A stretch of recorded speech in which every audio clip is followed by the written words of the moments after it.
Tuesday or something next week. Nothing. You want to record Tuesday? Nah, I need to shoot a sketch. Let's do it. See if you can come out of crib. Oh, anytime to come over there. Because, you know, come over and see your brother. Shit. Jesus. I be looking for a reason. Like, ooh, I'm gonna hit you up. But basically, see if I can borrow some sugar. Like I told you about it. I'm doing a sketch where it's like a black dude with a MAGA hat. I got the idea from Larry David. Did you get the MAGA hat? I'm gonna go buy it today. Okay. Kevin Price told me which gas station had it. It wasn't a trap. I just wanted to see if anybody had a MAGA hat. And then at the end of the video, I'm gonna put it on my grill and burn it. So you really get 2 MAGA hats just in case it don't go right the first time. No. Like I'll do that like right before I send the video to, because I'm gonna send it to this dude I know. Headphones, guys. That's production. Oh, yeah, chill. You want to sit over here? Yeah, might as well.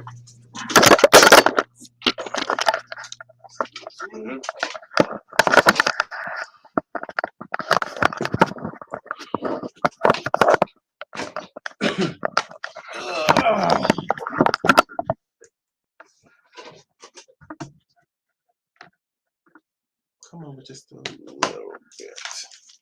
Slide your chair just a little bit.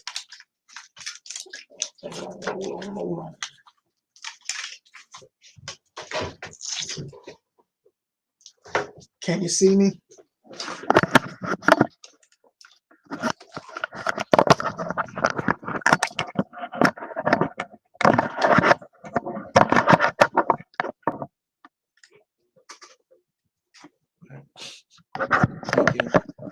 If it's like that, it's too high.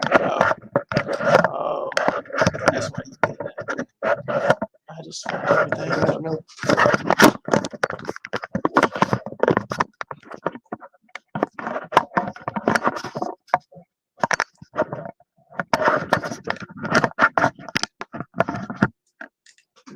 Gotcha. When you moving to Portland? Either the end of September or early October. Wait till shit calm down. Yeah. You but you plus work remote or you work remotely? No, I work 9 to 5. That's the thing though. When I move down there, you gonna job transfer? Gonna do another job transfer? No, I'm not working at all. I'm gonna pursue comedy full time.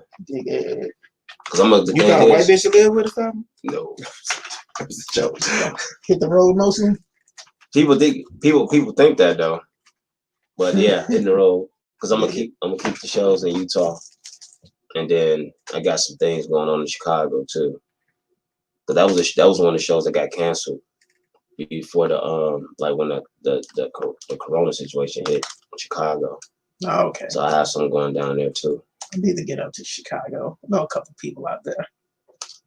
Yeah, Chicago. That's one of them spots where it lets you know where you at. Chicago and New York. Yeah. New York definitely lets you know where you at. I like that. That's what I like about Vegas. I feel like Vegas is a pretty good place to like get your chops up. It is. The thing about Vegas though is because it's like sometimes because it's like this. It's like people gamble a lot. Yeah. And people, they win, they go to these comedy shows. So it's like, is you laughing because you want some money? Right. Or is you laughing because the shit is really funny? Right. I mean, it depends on which shows, you know. Yeah. You got to make, especially if you're going to one with people like that, they paid to see comedy. Like I like those. Yeah. That's a, but I will say Vegas, that's one of the Vegas got one of the greater tests when it comes to stand up because that's what I mean. Like, yeah, because you got to make sure, like, if you Tab told us to shut up. Can you even hear? I can't hear me. I can. You can hear me? Okay. There we go.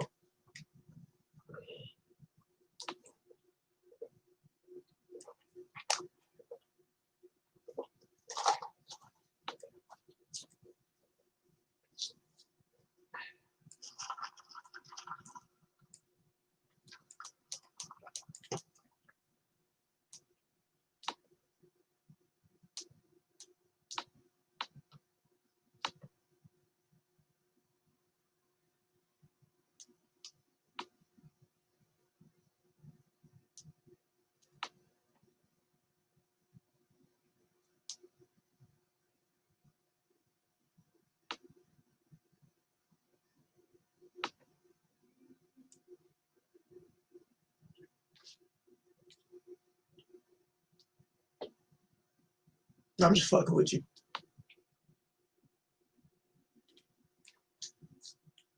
I think I recorded over our intro music. It's not playing. Hmm?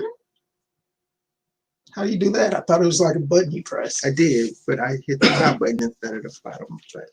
Can't you erase that and start over? It would take a minute, but we're gonna keep going. Okay. Let's just go. Hey, welcome to Ridiculously Funny Comedy Podcast. I can add it in. No, I was going to do music. Thank you, DJ. Keep it hot. Right. You're listening to us on Hot 702.5 FM. Now, keep in mind, we have 4 more episodes of season 5, and then we'll be on our summer break, and we'll return in the fall. During Sweeps Week? Doing Sweeps Week, Okay. right? Going head up against ER. I'm right. forward. Because you know what? July is approaching, and that's my birthday month. Not my birthday, but my birthday month. Fuck, that's such a Leo thing to do. I mean, I'll be 51. So I'm going to do something really, really exciting. I'm going skydiving. Again, I did it when I was 25. Uh-huh. And I'm going to do it again. And then I'm going to Disney. I want to go with you. I haven't been skydiving. I've been wanting to go for years. Is your heart in the good condition? No, I want to go. Seriously? Oh, my heart, yeah. My blood isn't in good condition, but my heart is. I mean, can you skydive with sickle cell? If you can fly, you can skydive. Okay. I'm just making sure. I don't want to put you in jeopardy, but I seriously want to do it again. So. No, I want to go with you. Let me know. I'm down for that. I don't agree with this whole birth month. I hate that shit. It started with like birth weeks, and then with the months, niggas gonna start doing seasons, and then you're gonna just celebrate a year. Speaking of which, my sister's birthday is in March, and when you go back to my timeline, the month of March, I posted, it's my sister's birthday month. Shut this shit down. It's a holiday, and then 3 days later, they shut the whole world down. Like, all right, then. So, see, I want to shut it down in July. When I spoke spoke it into existence, and it happened. Mm-hmm. It happened. This week's episode is titled "Kneeling and Healing America." Damn, this has been a hell of a week. Yeah, hell of a week. Agreed. In the building is my co-host Byron Austin. That's me. Hi. How you been? Relatively well. Just mentally kind of checking in and out. Now, did you go to any of the protests here in Las Vegas? I went to one last Saturday night. Okay. It was interesting. I was there for like 2 hours or so. I was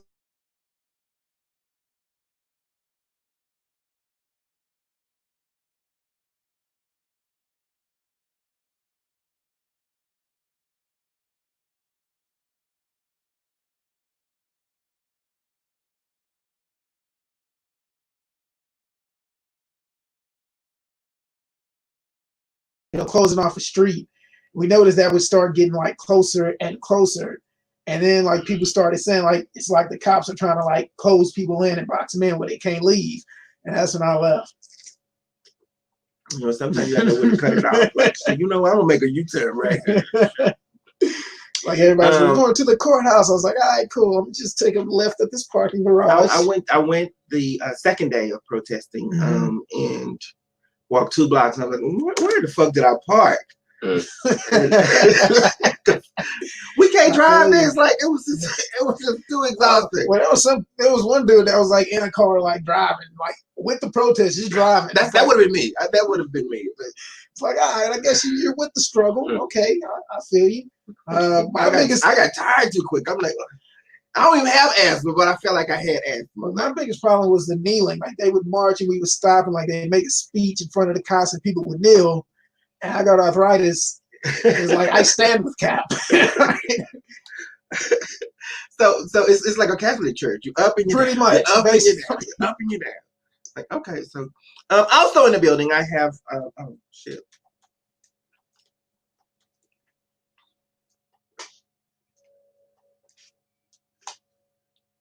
We already introduced him. That's me. Eric was supposed to be here. I don't know who that is.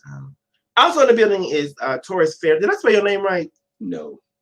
Does it have an E? The E and the L, you gotta switch places. That's all. The E and the L? The L comes first, then the E after the L. It didn't look right when I had it that way. I got Fairley. It looks like Fairley. Yeah. I knew it was wrong when I said. That's why I said, let me ask him. It's all good. It was based off memory. It's all good. Welcome back. This is your second time here on the show. Yeah. Thank you for coming back. You were in town. You're living in Utah now. Salt Lake City, Utah. So what's been up with you? So it's the same thing, just writing, just still trying to keep that comedy spirit alive, waiting for the corona situation to be over with so I can go back to getting on stage a couple times a week, because without, like I said, I had a good momentum going. Okay. Before the CV-19. Right, because I was booked for a couple of your shows. The Laughs and Barbecue. Yeah. Laughs and Barbecue. And we had people hyped for that show. That's what I'm saying. We had a good momentum going, and then Corona just came and just fucked it up, man. And I had even found a ticket online for your show, so I didn't have to drive. I found a ticket for like $40. Oh wow! And I paid for it and everything. That's side piece, man. Yeah, that's easy. Yeah. Oh shit! But the Corona happened, so I was like, but they gave my money back. But it was cool. I mean, so I would have reimbursed you. Oh no, it was good because I don't know if you guys don't have Hopper. It's a website that just sends you cheap flights every day, and when flights drop in the middle of the night, you'll get a flight for like $20. And if you don't reserve it and book it right then, Hopper. My mom taught me about it. Yeah, Hopper, and you get that flight right then for that price. I heard of one of those. It's called Dave's something, but that's for like international flights. It's kind of the same thing, but you can get like, you can go to Europe for like 400 round trip. Like it's what?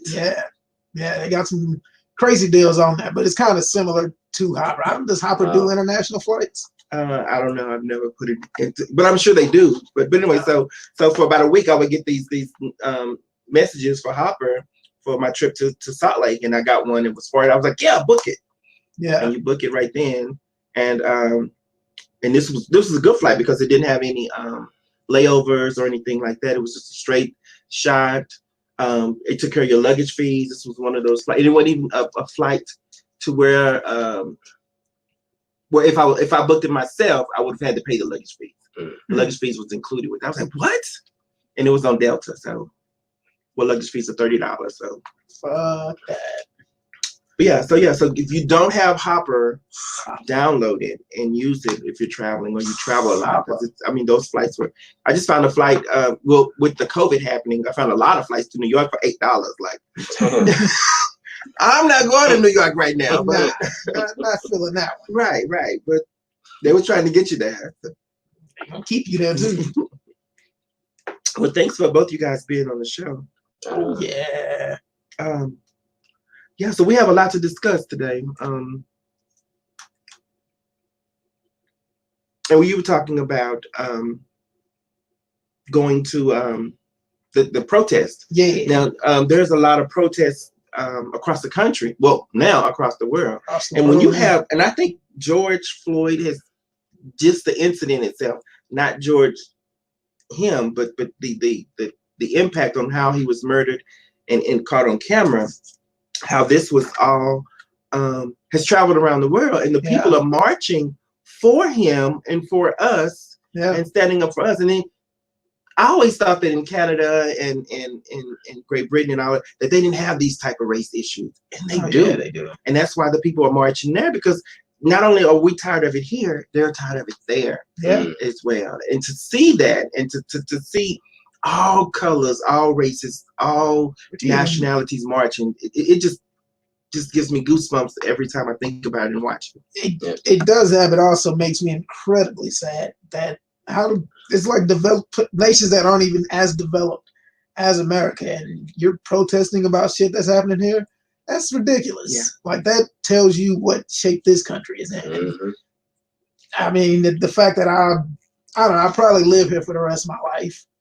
That's kind of a hard reality that sucks a little bit. Right.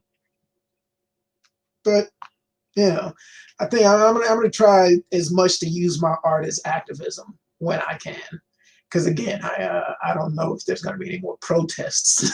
Right. We'll see.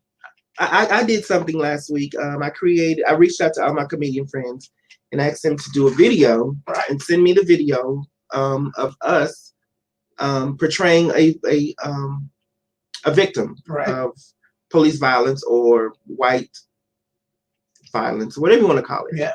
And the people responded, and we put the video. The video is out. We've already reached 2,000 viewers, which is good. I'd hope for more. How many shares does it have? Like 200. Okay.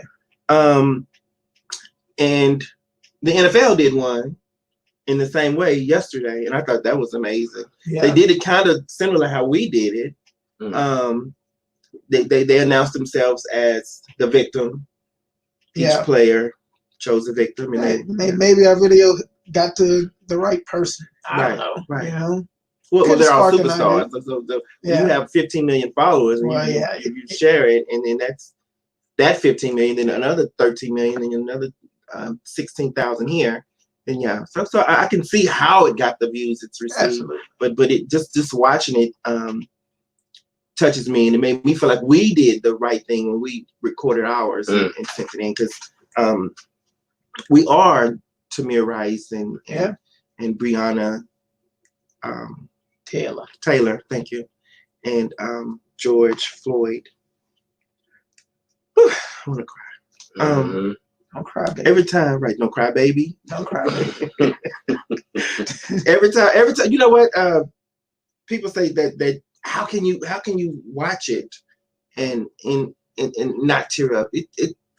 Every time I see the video, I get angry, and I'm not angry because the police did it. I'm angry because just so many people stood there and watched. Yeah.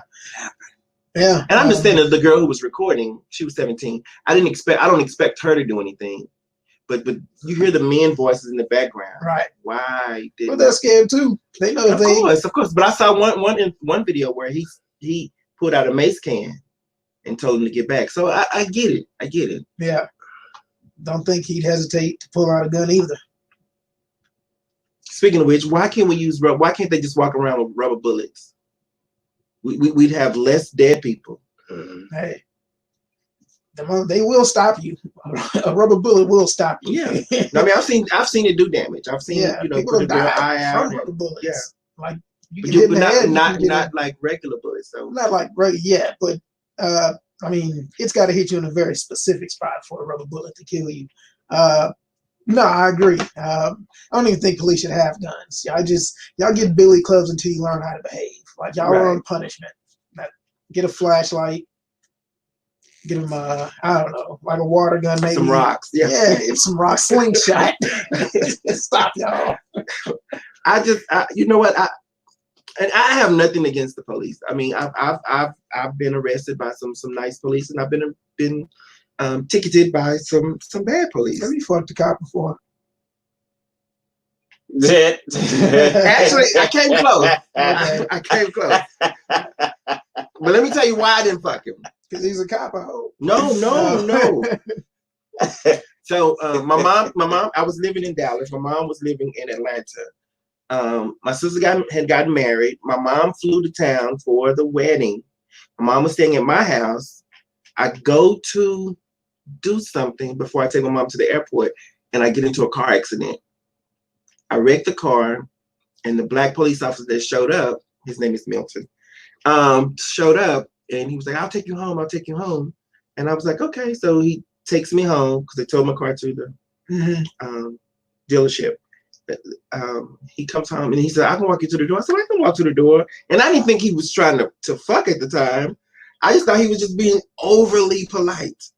And so on the way, he was asking questions like, you live by yourself? I was like, yeah, I live by myself. And questions kept going. Too many questions. Yeah, it was too many questions. See, I already. But then when he got there, I never said that my mom was at my house. Mm-hmm.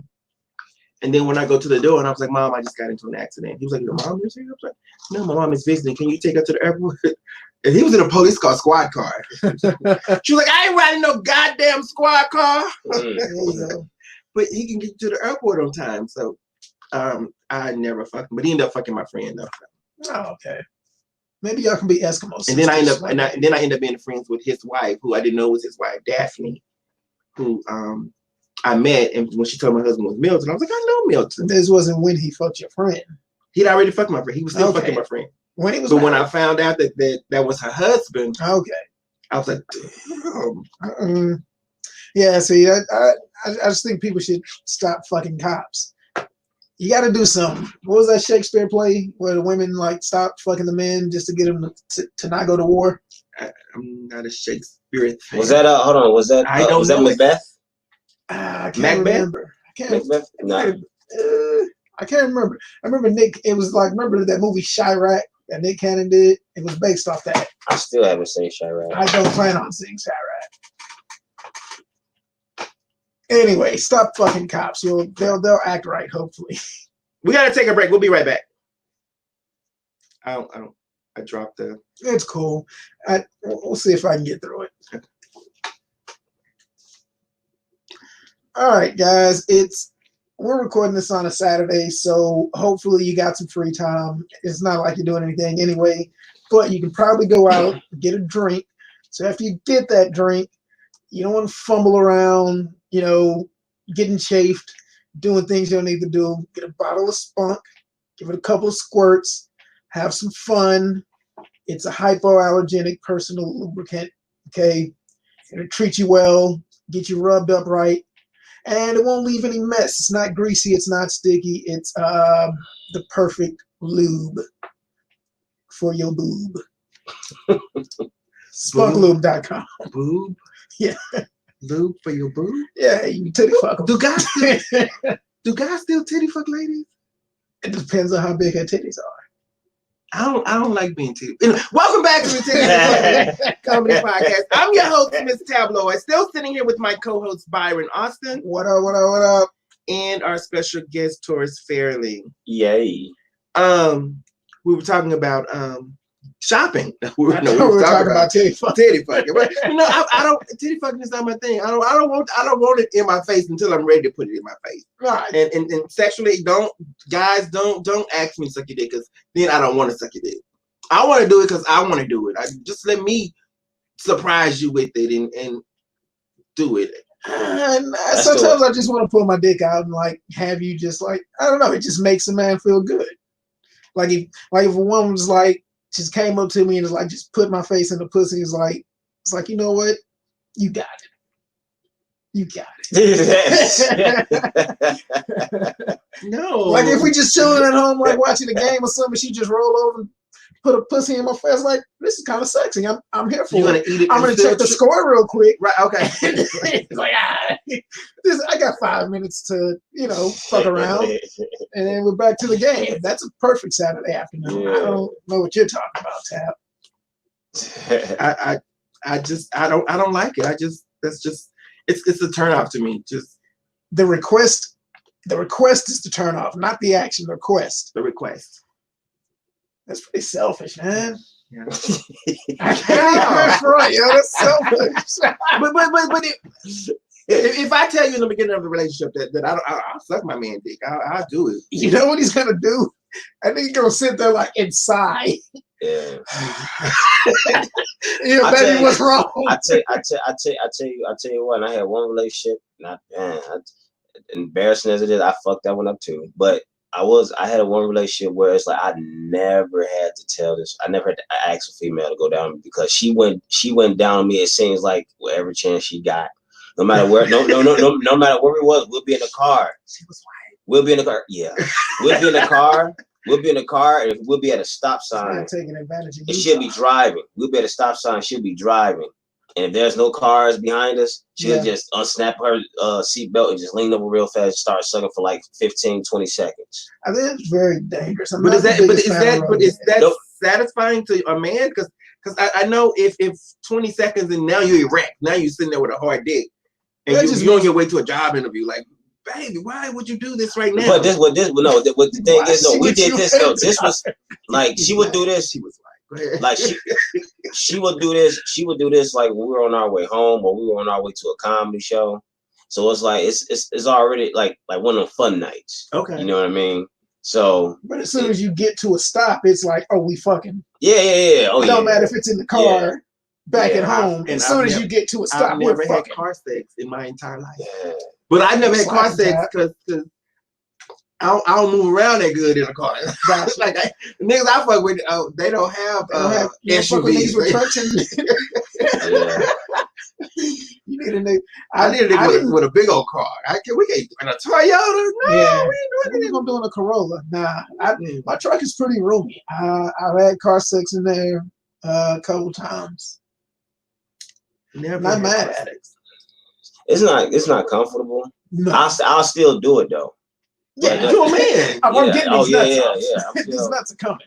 You know, I think it's sexy. I think that's some sexy shit. That's a turn on of a woman just want to just jump on you while you're in the car. Yeah. You know what I'm saying? You know what else is a turn off to me? When I'm doing COVID, I invited a few guys over. We played strip pool. And I'm really good at pool, but I act like I'm not in the first game or two. Right. And I have to remove a shirt or some pants or something. And by that time, I win, and now they're butt ass naked. But the minute they take their boxes off, their dick is hard, and I'm turned off. I don't want you to be hard right then. No, that's unfair. That's unfair. That's unfair. It's called biology. It's called biology. Yeah. For 6 games of pool, he knows I'm about to get naked and fuck. So, but who's living with fucking? Tab, you ain't finna play strip pool with me and we ain't fucking. Cause I'm hit you with the pool cue when I leave. Oh, that'd be some fucked up shit. We got all our clothes on. That's all right. The game will the clothes back on. Thanks for coming. You bitch.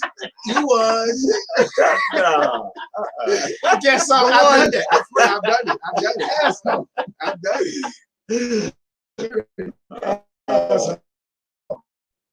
But yeah, so if they pull their boxes off and they think it's hard, I'm really turned off. I don't. That's the weirdest thing I've ever heard in my life. Outside of the request. Yeah. Oh, it gets deeper. There's so many layers to uncover time. What else is a turn off? Like a penis? No. This nigga got a dick. No, it's more to it than that. I mean, I like a man who socks. True story. If the socks are dirty, and you knew you were coming over. I mean, even though we planned to shower or whatever, just knowing that you came to a woman's house with dirty socks. No, I feel you. Or the rim on your boxes are dirty though. I mean, it's a little. I look at the little. That's things. just basic hygiene shit. Yeah. No, I like chicks with dirty feet. Like that, because women wear sandals a lot, so a lot of times they don't have socks on. So it's, I expect a little something, but like if it's too much, like they didn't bathe at all. Like you're not getting in my bed with those feet. Yeah. What if I just leave my feet hanging off the bed? Done. Keep your feet on the floor. Like I don't want to see the bottom of your feet. Okay, I get it. So those are the small turnouts. I mean, I love a man. I think anytime you're doing anything where cause strip pool, that right there, that's intimacy right there. Right. You and know, especially when you're down to the boxers. Like in Tab, let's go back to that. You really think that if like any woman that's showing me her titties or every part body, any of her body part, she gets naked, I'm not gonna get hard. But be concerned. Keep in mind, I'm a pool shark, so I play. He sees your titties. I don't get all the way exposed, so I'm always I always get to the bra and panties. That's enough. That's it. That's enough. That's enough. It's sometimes. And here's the thing. You have to remember, you ain't even got your clothes off yet. Just a simple fact that it was just y'all two, right? Mm-hmm. Just a simple fact is y'all two alone in the apartment. His mind is already there. Yeah. When y'all could both be in suits. Oh, his dick was hard as a car. Right, yeah. On the drive over, his dick was hard. He's like, I'm about to fuck. So so only thing that you're doing is when you take your clothes off, you keep your bra on, you take your shirt off. I just thought that men had a control of. No. You have to remember when we first started jerking off, it wasn't to porn. It was like to catalogs of women who were mostly dressed, and our mind just went there, and we came or thought we came to women who were clothed. It don't take much. It literally the thought that I might have sex today, that can get my dick hard. Yeah. Like that right there. I might have sex. Y'all be saying shit too. Y'all be saying shit, Yeah. To get us in that mood, dog. I feel like playing. I need somebody to play with today. That means you want to fuck. Yep. Yep. Well, I will say this. I've lost some relationships because of that. Because yeah, I bet. Let me ask you this: it don't like y'all women don't take consideration that that's actually a good thing to the fact that a man is actually getting hard. Just the simple fact that it is in a relationship, but at the beginning of a relationship, you're hard because you never had it before. You're hard because you want it. But I've been in a relationship where it didn't work. He never got hard, and I took it was something wrong with me, and then later found out there was something wrong with him. Yeah, that's usually the case. That's what dudes do. You know, that's like I said. That's like I said. If I'm rubbing on a woman and I just happen to just like reach down there to saying her clit and she already wet, oh no, that turns me off. Yeah. I didn't who are you? Wiping on her side. I didn't even stick my finger inside you when you already wet. This ain't it. Well, okay, so I guess I got to reevaluate that one. Yeah. And how many times has a man got you wet without even taking a piece of clothing off? A lot. Huh? Yeah. So that's y'all get hard just as much as us. It's just not visible. You were playing poker. You were probably wet the whole time y'all were playing poker. Oh no, you knew you weren't gonna fuck them or pool. Well, poker. Poker. I've gotten turned on playing pool, but I mean not to where my nipples were erect or I was. That's moist. That's so easy to hide. So easy to hide. My dick gonna get hard just if you ask me if I want to play strip pool. Exactly. I'm gonna roll one out before I come over. Y'all are nasty. And you are ruthless. That's right. Anyway, so the whole COVID, I played the pool and I did I did Dick and Dominoes. Okay. Dick and Dominoes. So if I beat them in Dominoes, we would fuck at the end of the evening. But if they beat me, they had to go home. What? Okay, well. And I would watch guys literally lose on purpose. Of course. It'd be weird when they just drop you like 150 to 20. Yeah. So the fun to watch that, knowing that they know how to play. Yeah. So yeah. I remember this one female, we were on a date to the Q Club. You know the Q Club is in the same parking lot as the Green Door, just on the side. And we were into each other. She gave me the best bet any woman can give you. She said, listen, she's like, okay, let's make a bet. She said, if I win, you get to eat my pussy. She's like, but if you win, we fucking. So I'm just like, I was smiling the whole game. Y'all like it, y'all playing. Yeah, I'm smiling the whole game. And your dick was on. Hell yeah. Yeah. I don't know. Best bet ever. Hey, this show is not for Christians. This show is No, that's not true. No, Christians can listen. You're right. Yeah, Baptists. Okay. That's Catholics. Catholics might not be into it. Baptists for sure love this. Kojic people, you never know with them. They oven. I went to a Kojic church here in Vegas, and when I walked in, it was like they knew I was a visitor, and they knew that I didn't belong there. It was like everybody just turned. It was a black church. They just all turned around. Like I had on a ton of makeup. That probably was it, and they didn't have on any of that. So my friend Willie, who it was his church, and he was like, "Why you wear so much makeup? I thought you only wore makeup for the show." So this is a show. I'm singing tonight. I came out the house. It's a show. Okay. Shit, I got dressed. I showered. I'm performing. Torris, have you been to a Mormon church? No. No? Like not even out of curiosity? I wouldn't go out of fear. The only time I went to a Mormon church was out here in Vegas. And the only reason why I went there is to play ball. Because they got a gym attached to the church. And the guys, they're part of the Mormon church. You know, so it was even my coworker. He was cool. He was like, hey, come to church, playing ball. That's the only time I went to a Mormon church. Yeah. Yeah. So when I lived in California, the Mormons, they plagued the neighborhood, and it was these two white guys, 26 and 25. They had been with the Latter-day Saints for forever. We got to take a break. When we come back, I'll finish the story. It's going to knock your socks out. You're listening to us on Hot 702.5 FM. We'll be right back.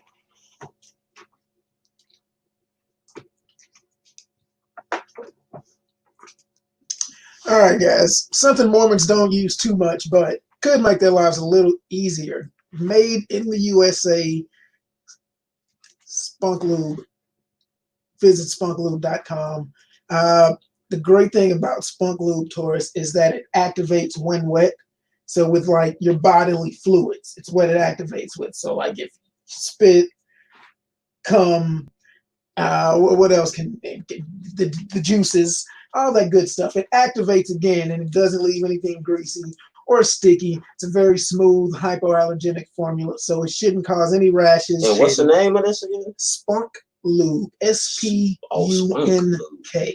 You know, gives that extra spunk. And it's made in the USA. Yeah, and it comes in a black bottle. So you know, just for the climate, just could be good. Spunk Lube. Where's the bottle? It fell over here. I can't reach it.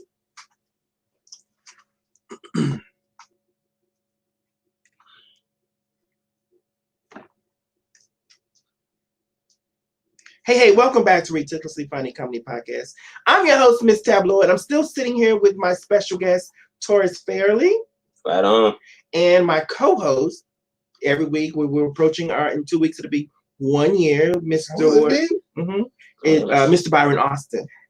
Hi. Someone asked the question, funny, have you ever had a threesome?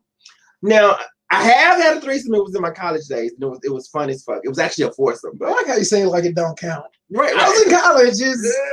But it was good though. It was really, really good. So it was not planned. You know, like sometimes you plan a whole threesome. This was just sporadic. I went to go play dominoes with a friend, and then his two friends ended up showing up. And next thing I know, I liked the friend that showed up, and one thing led to another. So yes, to answer your question, yes, I've had. That was the only time. But now I'm too old for a threesome. So that's absolutely not true. Yeah, I just posted yesterday. I'm too old for a threesome.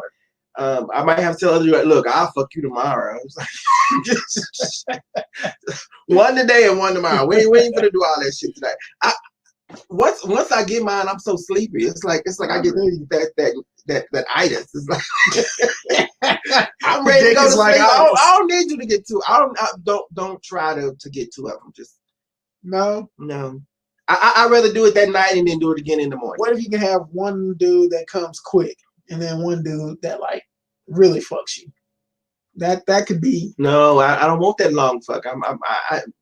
Would you do a threesome with a woman? I've done a threesome with a woman. So yeah. So I would. I think that you don't have to work as it's not as tiring for you if there's another woman involved. Some women want to go all night too. I just been on your back. Oh, okay.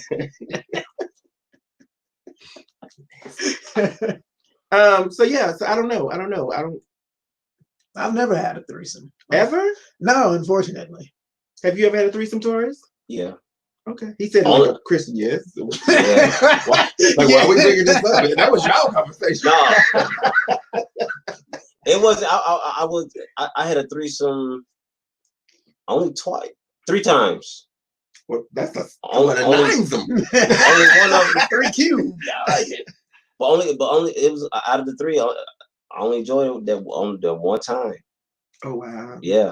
And I can say so when I did the threesome with the girl and the guy, it was fun, but I was more into him. That's Tabby. Yeah. Dear Tabby music right there. Hey, now it's time for Dear Tabby, and do we have to follow the music? We just have to do it when the music goes. It's fun that way. Okay. You always cry when you don't have the music. Well, I don't cry. I just I miss it. I was trying to read the comments on your they won't even let me though. Go ahead. On your Facebook Live. Dear Tabby. All right, dear Tabby, I have a 12-year-old African-American son who has what looks like an arsenal of toy guns. From Nerf guns to BB guns to video games featuring weapons, he and his friends are always playing around with guns. This is really no different from the kids I grew up with, but now I'm scared to death. I've been watching the news with all of the police killings of black men, including Tamir Rice, the 12-year-old Cleveland boy who had a toy gun. Now I want to take all of my son's toy guns away. Then again, I think that's hardly going to make him safe. As people have been protesting these past couple of weeks, I feel hopeless.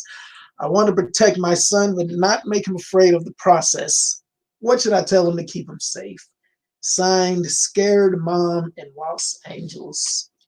That was a tough one. When I read it, I just cried for her, and to know you're sending the wrong message if you take him, and you're sending the wrong message if you allow him to keep him. Mm-hmm. I think at this point, how old is he? 12. 12. At this point, tell him, show him the story of Tamir Rice, and show how that happened. And as I saw a video this morning that was so profound. It was this little black kid who walks into the doctor's office, and the lady tried to help him, and she calls the black man over, who happens to be the doctor. He says, "What's wrong?" He says, "Can you remove this for me?" And he raised his shirt, and it's a target. Yeah. And for kids, that it's time we have a discussion with children. Yeah. That racism still happens in America, and as black, if you have a black son, you need to tell them that you too, or black daughter, but more so black son, that you too could be murdered in the streets just for who you are, just for the car you drive, or for the shoes, because we're not just talking about police officers always doing the killing. There's black on black crime that is always, we're always reminded of that when a black police officer kills an unarmed black man.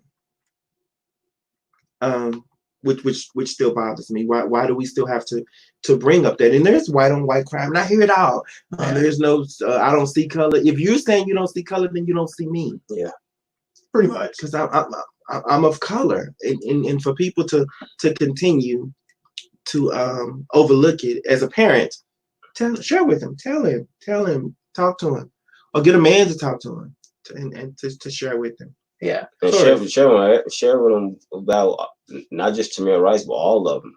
Tamir, Trayvon, what's the guy, the one that got shot in the car? Phil. Philando Castile. All of them. Show them all of them and everything. Because that's all they need to see. Yeah. The toy gun could be orange. You know what I'm saying? If they see that, that's all they gotta roll with. It can be that old Nintendo Duck Hunt. Yeah, exactly. He got some in his hands. That's exactly. enough. He was reaching for something. That's it. That's all it takes. So yeah, I'll definitely tell them about all of them, all the other stories that we had to deal with as far as like police brutality. I'll even take it back all the way back in the day to the Fred Hampton story. Oh, yeah. One of the leaders of the Rodney Black King. Yeah. So yeah, talk to him about all of them. You know what I mean? Emmett Till. Yeah. Excuse me. Unfortunate as it is, like, it sounds like the kid still has his innocence intact, and that's gonna have to get destroyed when he learns about this is your life as a black man in America. Well, it used to be this is your life as a black man in America. That's what it still now is. Now it's your life as a black kid in America, because it starts when they start killing just the children of encompassing everybody, black male in America. All put into the same category. Either way. So yeah, I mean, she's gonna have to destroy this kid's innocence and let him know this is the way America is. This is the way the cards are stacked against us, unfortunately. This is what you can do. And there's only so much you can do to even try to combat it. But, people will say whatever the fuck they want to say. Right. I'm going to be comedic. You're always going to be, you have to be. I mean, but even still, like, we'll always be a thug. Like, I can wear glasses and I can get more degrees, but I can still be looked at as a thug because we're always going to be thugs, even though, and I say this, like, ever since we came here, black people, we've been enslaved and lynched and hunted and beat and executed by white people. And we're the thugs? You're scared of us? Like, that doesn't even make fucking sense. But you know, that's the narrative they paint, which was by design. So that's again, it's if I didn't do comedy, I would try to find any means to get out of this country. But I just don't feel like my comedy would hit the same in another country. Unfortunately, this is what I love to do. I disagree. I disagree with that last part. Only because you remember we did the show together in Portland to bring that back up. We did have a wonderful time in Portland. Yeah, but I think because I remember seeing you on stage. You know, I remember your last joke. You know, the how you did the retarded joke and everything. Like that was retarded. You could say it better than me, of course. But no, I think your comedy can hit. You know what I'm saying? In many countries. Oh well, thank you. Yeah, you be shit. You know, they probably like you better in America. I mean, wherever you go, it could be Ireland, no matter what, but they probably like you better in Ireland than they do in America. You never know, man. Yeah.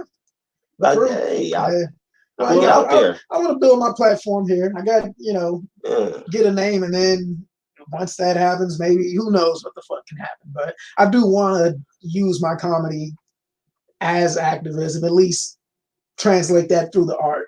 I've been fortunate enough to travel outside the country and perform in various places. Johannesburg, South Africa. Nice. I was able to perform in Rio de Janeiro, where performing in front of an African crowd was really hard because they're really judging you.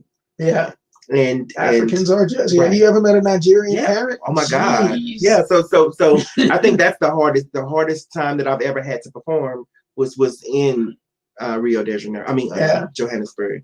But Rio de Janeiro, where the white people love people of color, no matter what I had said that day, it would have been funny to them. Now, when you were around the black people in Africa, did you feel,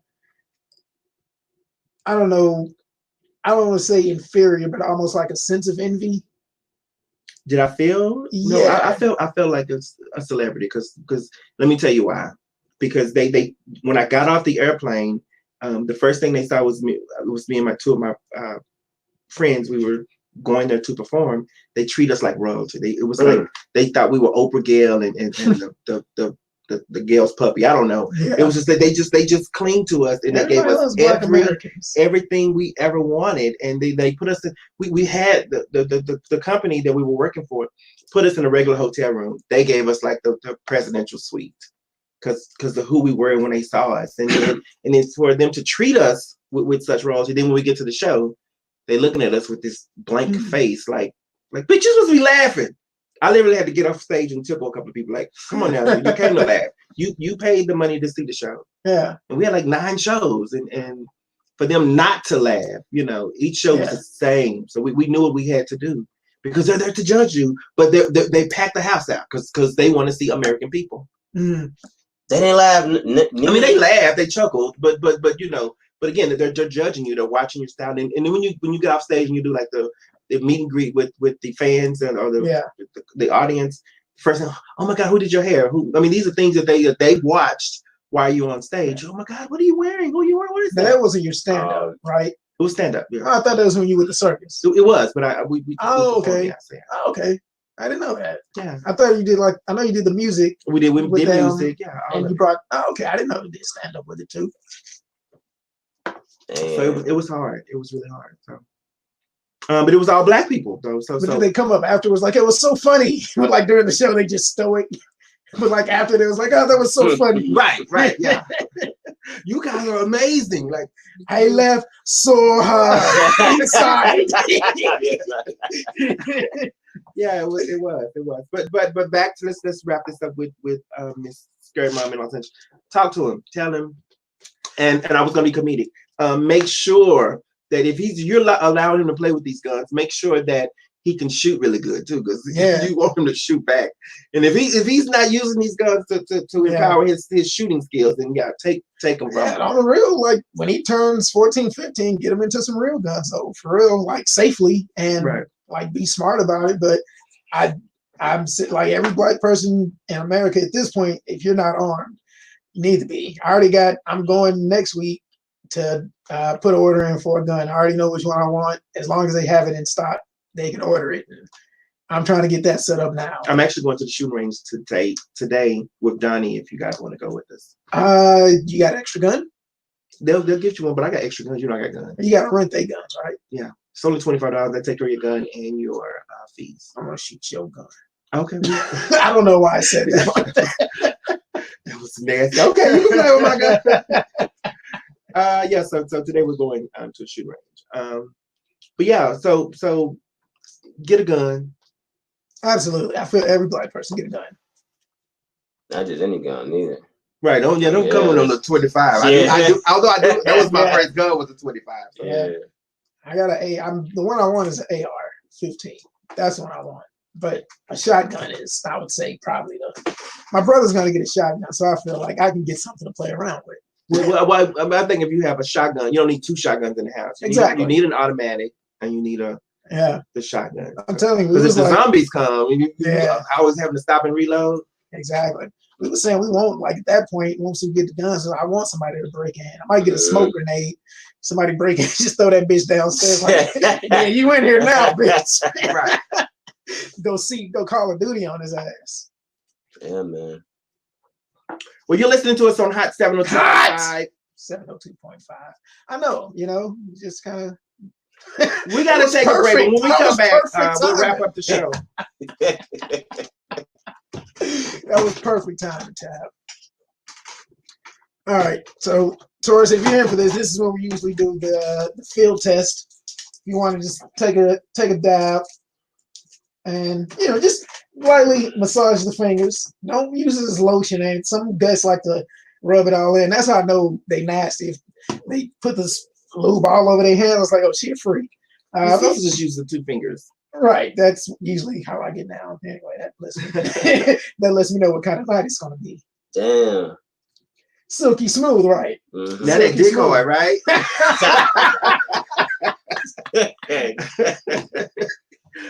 Call back. But I'm saying though, if there was a woman he was planning on fucking on the couch and he saw this lube, his dick would automatically get hard. I guarantee, because that's just how it works. Damn. Can you still hear me? Because I can't hear me anymore right now. Mm-hmm. You still on? Okay. Spunk Lube, guys. Spunklube.com. Made in the good old US of A. It's the best all-around personal lubricant for any situation. It's odorless. Odorless. If you smell something, it's her. That's the Buddhist. That's what that's doing. Hey, welcome back to Ridiculously Funny Comedy Podcast. I'm your host, Miss Tabloid. I'm still sitting here with my co-host Byron Austin. Hey. And our special guest, Mr. Torris Fairley from Utah. Yep. Are you from Utah? No, he's actually from Chicago. Born and raised in Chicago. Dig it. Born and raised in Chicago. First 19 years. Then I moved here in Vegas in 2004. I moved in Salt Lake City 2017. Moved back to Vegas in 2018. Moved back to Salt Lake City 2020. And then in September, I'm moving to Portland. So you're not afraid to just go out and do it? I like it. Nah, you gotta live. Yeah. You gotta live. And there's a purpose behind it too. I've been telling people this and everything because people was wondering why I was moving to Salt Lake City. And I told them, like, because when I was out here doing my comedy in Vegas, I lost 2 comedy shows over some bullshit. I was doing the one comedy, the comedy show I was talking about was the one at the what's the name of it? I can't remember the name of it now. But remember, it was called Southside Comedy Hour. Mm-hmm. Over on Jones, Eastern and Serene. It was, I don't know what it's called now. Oh, that little corner place. Yeah. I remember that place. It was down the street from where they had Nacho Daddies. Right. Now the one on Jones and Warm Springs, that's Lucky's Lounge and Restaurant. Right. Supposedly, someone had ran out on a check. But the thing is, when I asked the waitress, I said, "Hey," because we had that issue before, and it was actually a comedian that did it. Yeah, it was a comedian that did it. So I had asked the waitress, I was like, "Yo, everything's cool. No one around." They checking. She's like, "No, everything was good." So I was like, "All right, cool, perfect." But then I got a call the next day from the owner saying somebody ran out on a check. I was like, "Well, the waitress told me that no one run out. Everything was cool and perfect." So anyway, they ended up stopping the show, and we had that show packed. Every show I did there, we had packed. And the same thing with the one I don't know how do I don't remember the name of that building because I know what you're talking about. It's probably a flyer behind you. They because that establishment had like went through like 5-6 different names. I remember it used to be called Doc Holidays or something like that. Was the first. I'm looking for the flyer. So the place that they walked the tab, was it like some ridiculous tab that they walked out? Foreplay. That's the name of it. Foreplay. Right. There you go. That's the name of it. Say that again. Was it like a ridiculous tab amount that they walked out on? No, there's a flyer. Right? Oh no, that's Lucky's flyer. But there's your flyer right under me on the stage with the red. Yep, right there. Oh, Foreplays, right? That's Southside. That's Lucky's. Yeah. So yeah. But I remember the name now. Yeah, but it's definitely Foreplay. So I lost those 2 shows, and then there was nothing available for me in Vegas. I mean, I could have did a show, but I had to put in the money. I didn't have the money at the time. Mm-hmm. So when I found out that there was a lot of opportunity to do my shows in Salt Lake City, because my thing is this is like I have to run my own shows, because it's like if I don't book, who's gonna book? Hey, hold on. Let's make sure we will have a few minutes. Let's make sure that our listeners know how they can find you before we go into the second half of the show. Torris, share with the people your social media outlet. Facebook, Instagram. Look me up on Instagram on the Fairley Torris. Facebook is Torris Fairley. I still don't have Snapchat or Twitter. YouTube, dig this. I got a show coming out called Jerome Ferris. Tab actually helped me write a little bit of it for the first season. I got Jerome Ferris coming out. That's gonna be a big deal. It's kind of like a sketch comedy show, but it's like a bite-sized sketch comedy show. Each episode is only gonna be anywhere from like 3 to 5 minutes. Okay. But every Monday I'm gonna upload an episode every Monday on YouTube and Facebook and Instagram. So no, Facebook. I'm sorry, Facebook and YouTube.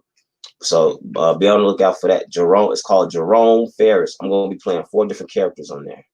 So, yeah. Mm-hmm. How can they find you, Byron? I can be found on the gram at Byron Comedy Austin, and at Facebook on Facebook at Byron Austin.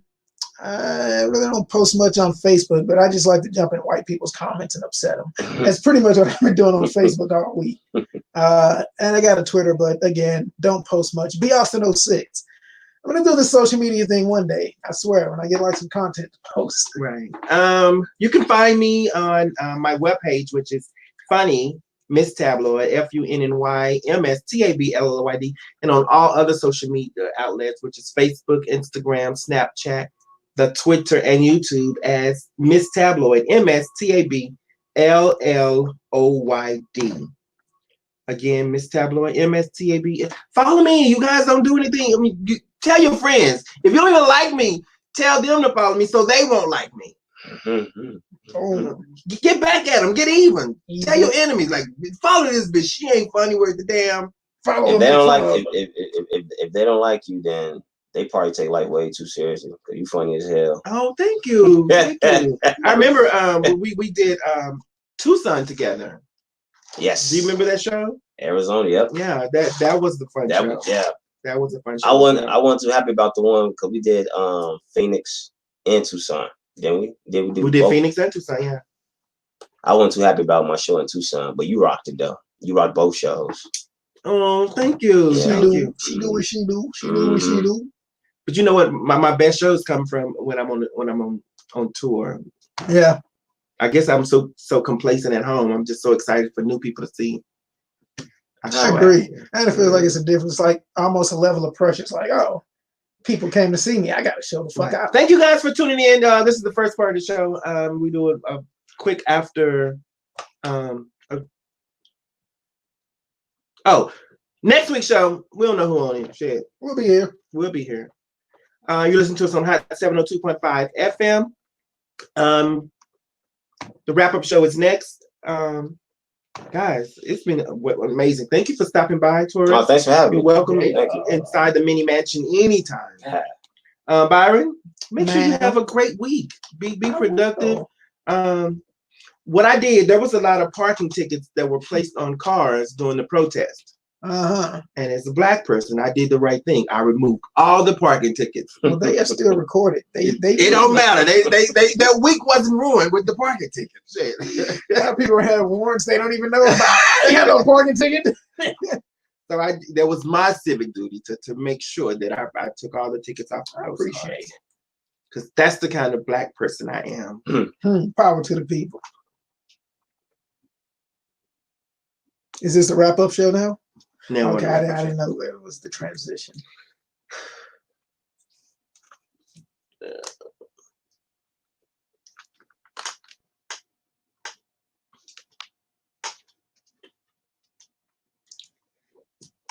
Yeah, this is the wrap-up show. So speaking of which, we were talking about the tour in Tucson.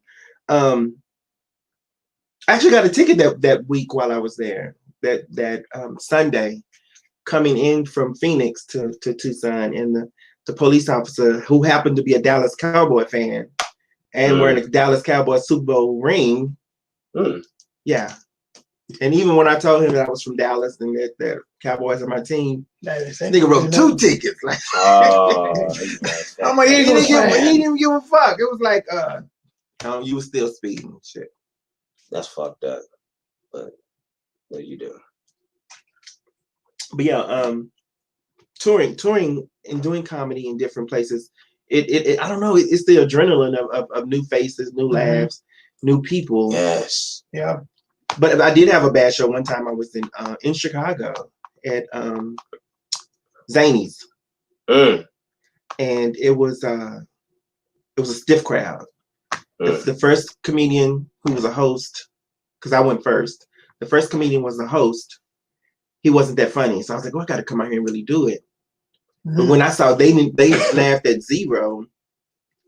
And it was a content restriction too. There's certain words you couldn't say, but you could still use profanity. But certain words were prohibited on this particular show. I hate those shows. So and they don't tell me until it's time for me to walk out there. I was like, I wouldn't have done the show if it was So I get out there and I'm trying to use words that take the place of vagina and penis, poppycock, right? And and it was funny, but I didn't get the response that I thought. But then leaving the stage, and they're like, "Oh my God, you were funny. Can I take a picture with you?" Like, bitch, you didn't even laugh. I saw you. Why didn't you laugh? She probably did think you was funny, because I know some people that they won't laugh if everybody else ain't laugh. They won't laugh because then everyone look at them like. But laughs are contagious. So if one person laughs, then everybody's going to laugh. Yeah, I bombed in Chicago once. I've only did 2 shows. So one I bombed in front of my father. But yeah, that was rough. And this one, and I don't know, she didn't make it even better too, because I remember as I was telling before I transitioned to the next joke, and then I told the next joke. The lady said, "That was the funniest shit you said all night." And everybody laughed at that shit. Did they laugh at her or they laughed at you? They laughed at her. They laughed. They laughed at me, but they was laughing with her.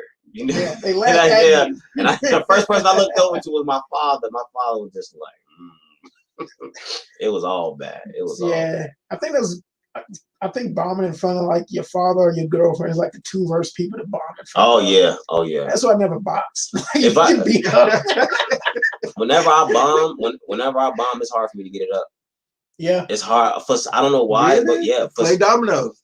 I don't know. It's just something about just bombing and going home because it's like because you're in your head. You're in your head the whole time. And it's even worse when you the only one that bomb. No, it's worse when you have to look at it. You recorded it. You're like, I'm recording this set because I'm gonna kill it. And then when you see the set, and then you're like, ooh. If you paid to record it, that's some shit. If you paid to record and you bomb, that's gotta hurt.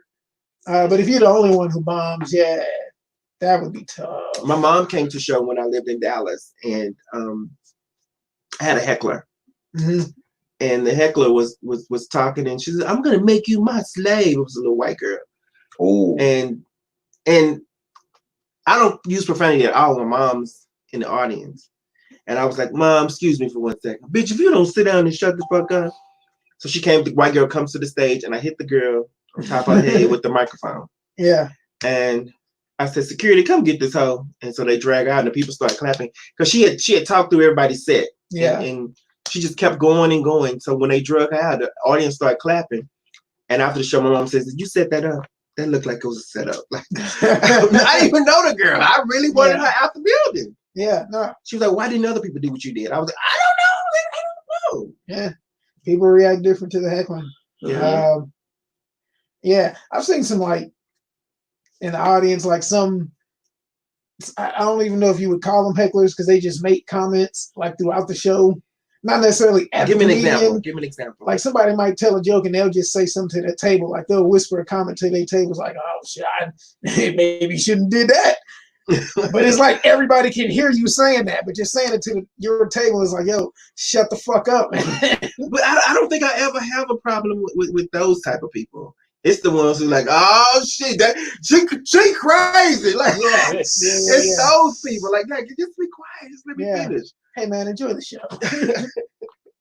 The ones who got to tell everybody, did you hear?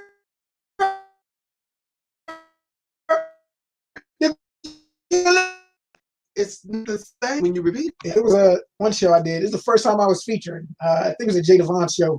And these two ladies, it's like over to the side. And most of the crowd was on one side, and these two ladies just over to the side. Oh, I was there. Yeah, he was there. And they were just having a conversation. So I just stopped talking. And let them chat for like 10 seconds. And then they looked at me because they obviously got uncomfortable. But I don't know. I think that's a good way to deal with them. I don't know. I'm still fairly new to the game, so how long you been doing comedy? A little over 2.5 years. Really? Yeah. Oh damn. I thought I like I said, because I remember I seen that time I seen you in Port. That was my first and only time seeing you. That's I would have thought at least a good 6-7 years. I appreciate it. Yeah, man. Real talk. He learns from the best. It's all tab, actually. It's none of him. All me. It's all tab. It's like you got my script for the night. All right. Say it this way.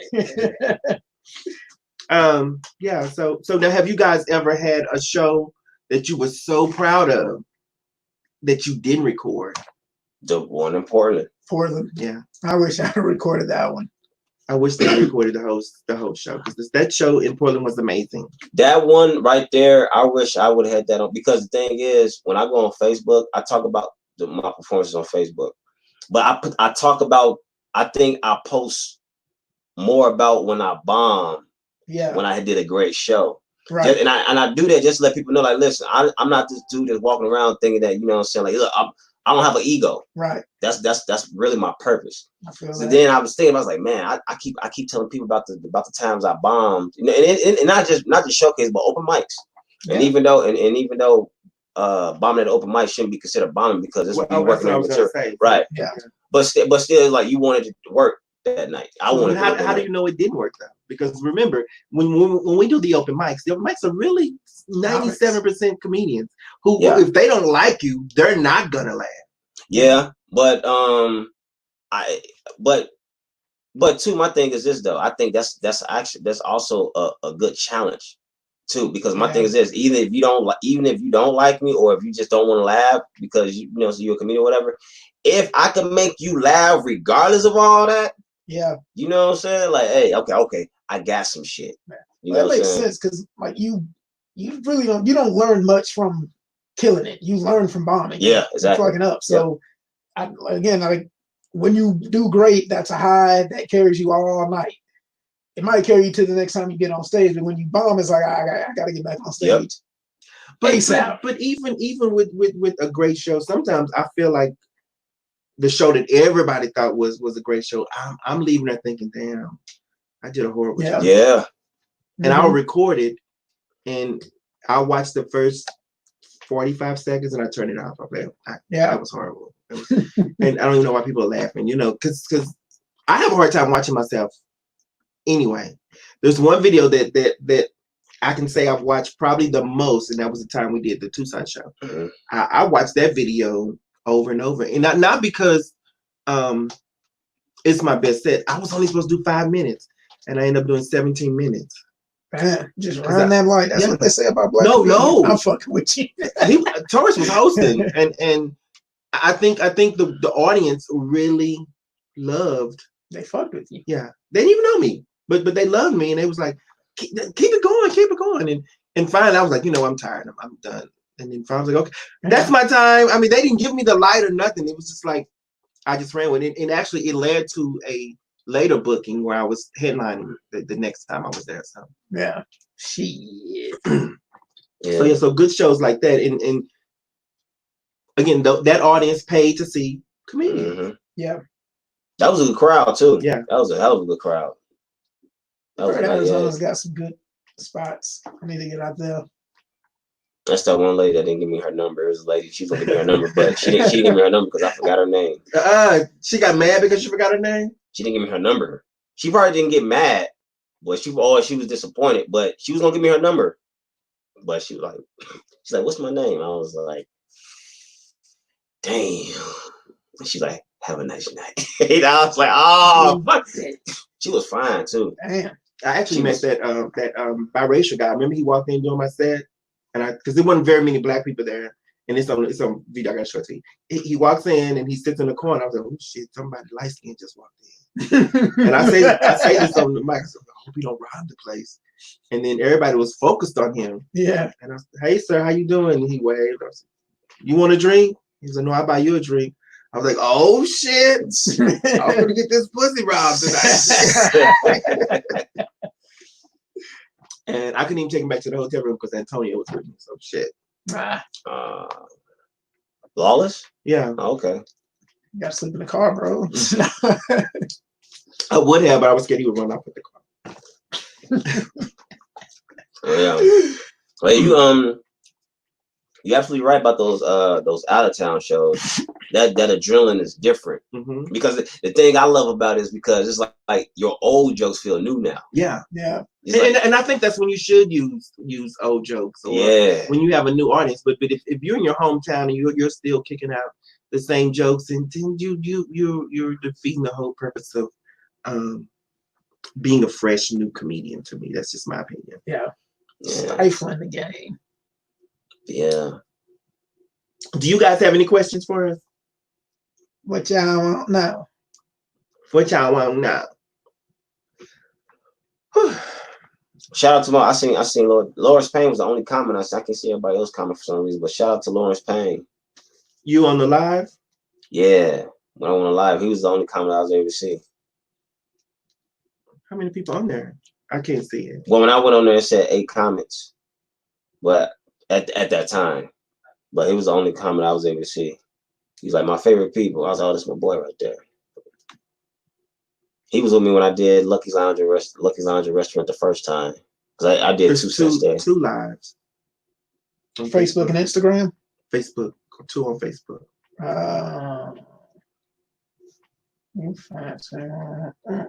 No questions? You just sitting there watching all this prettiness? You're not going to ask nothing? You're not going to say nothing? Just going to sit there? Your life can't be that boring. Say something. I got 28 people watching me over here. 29.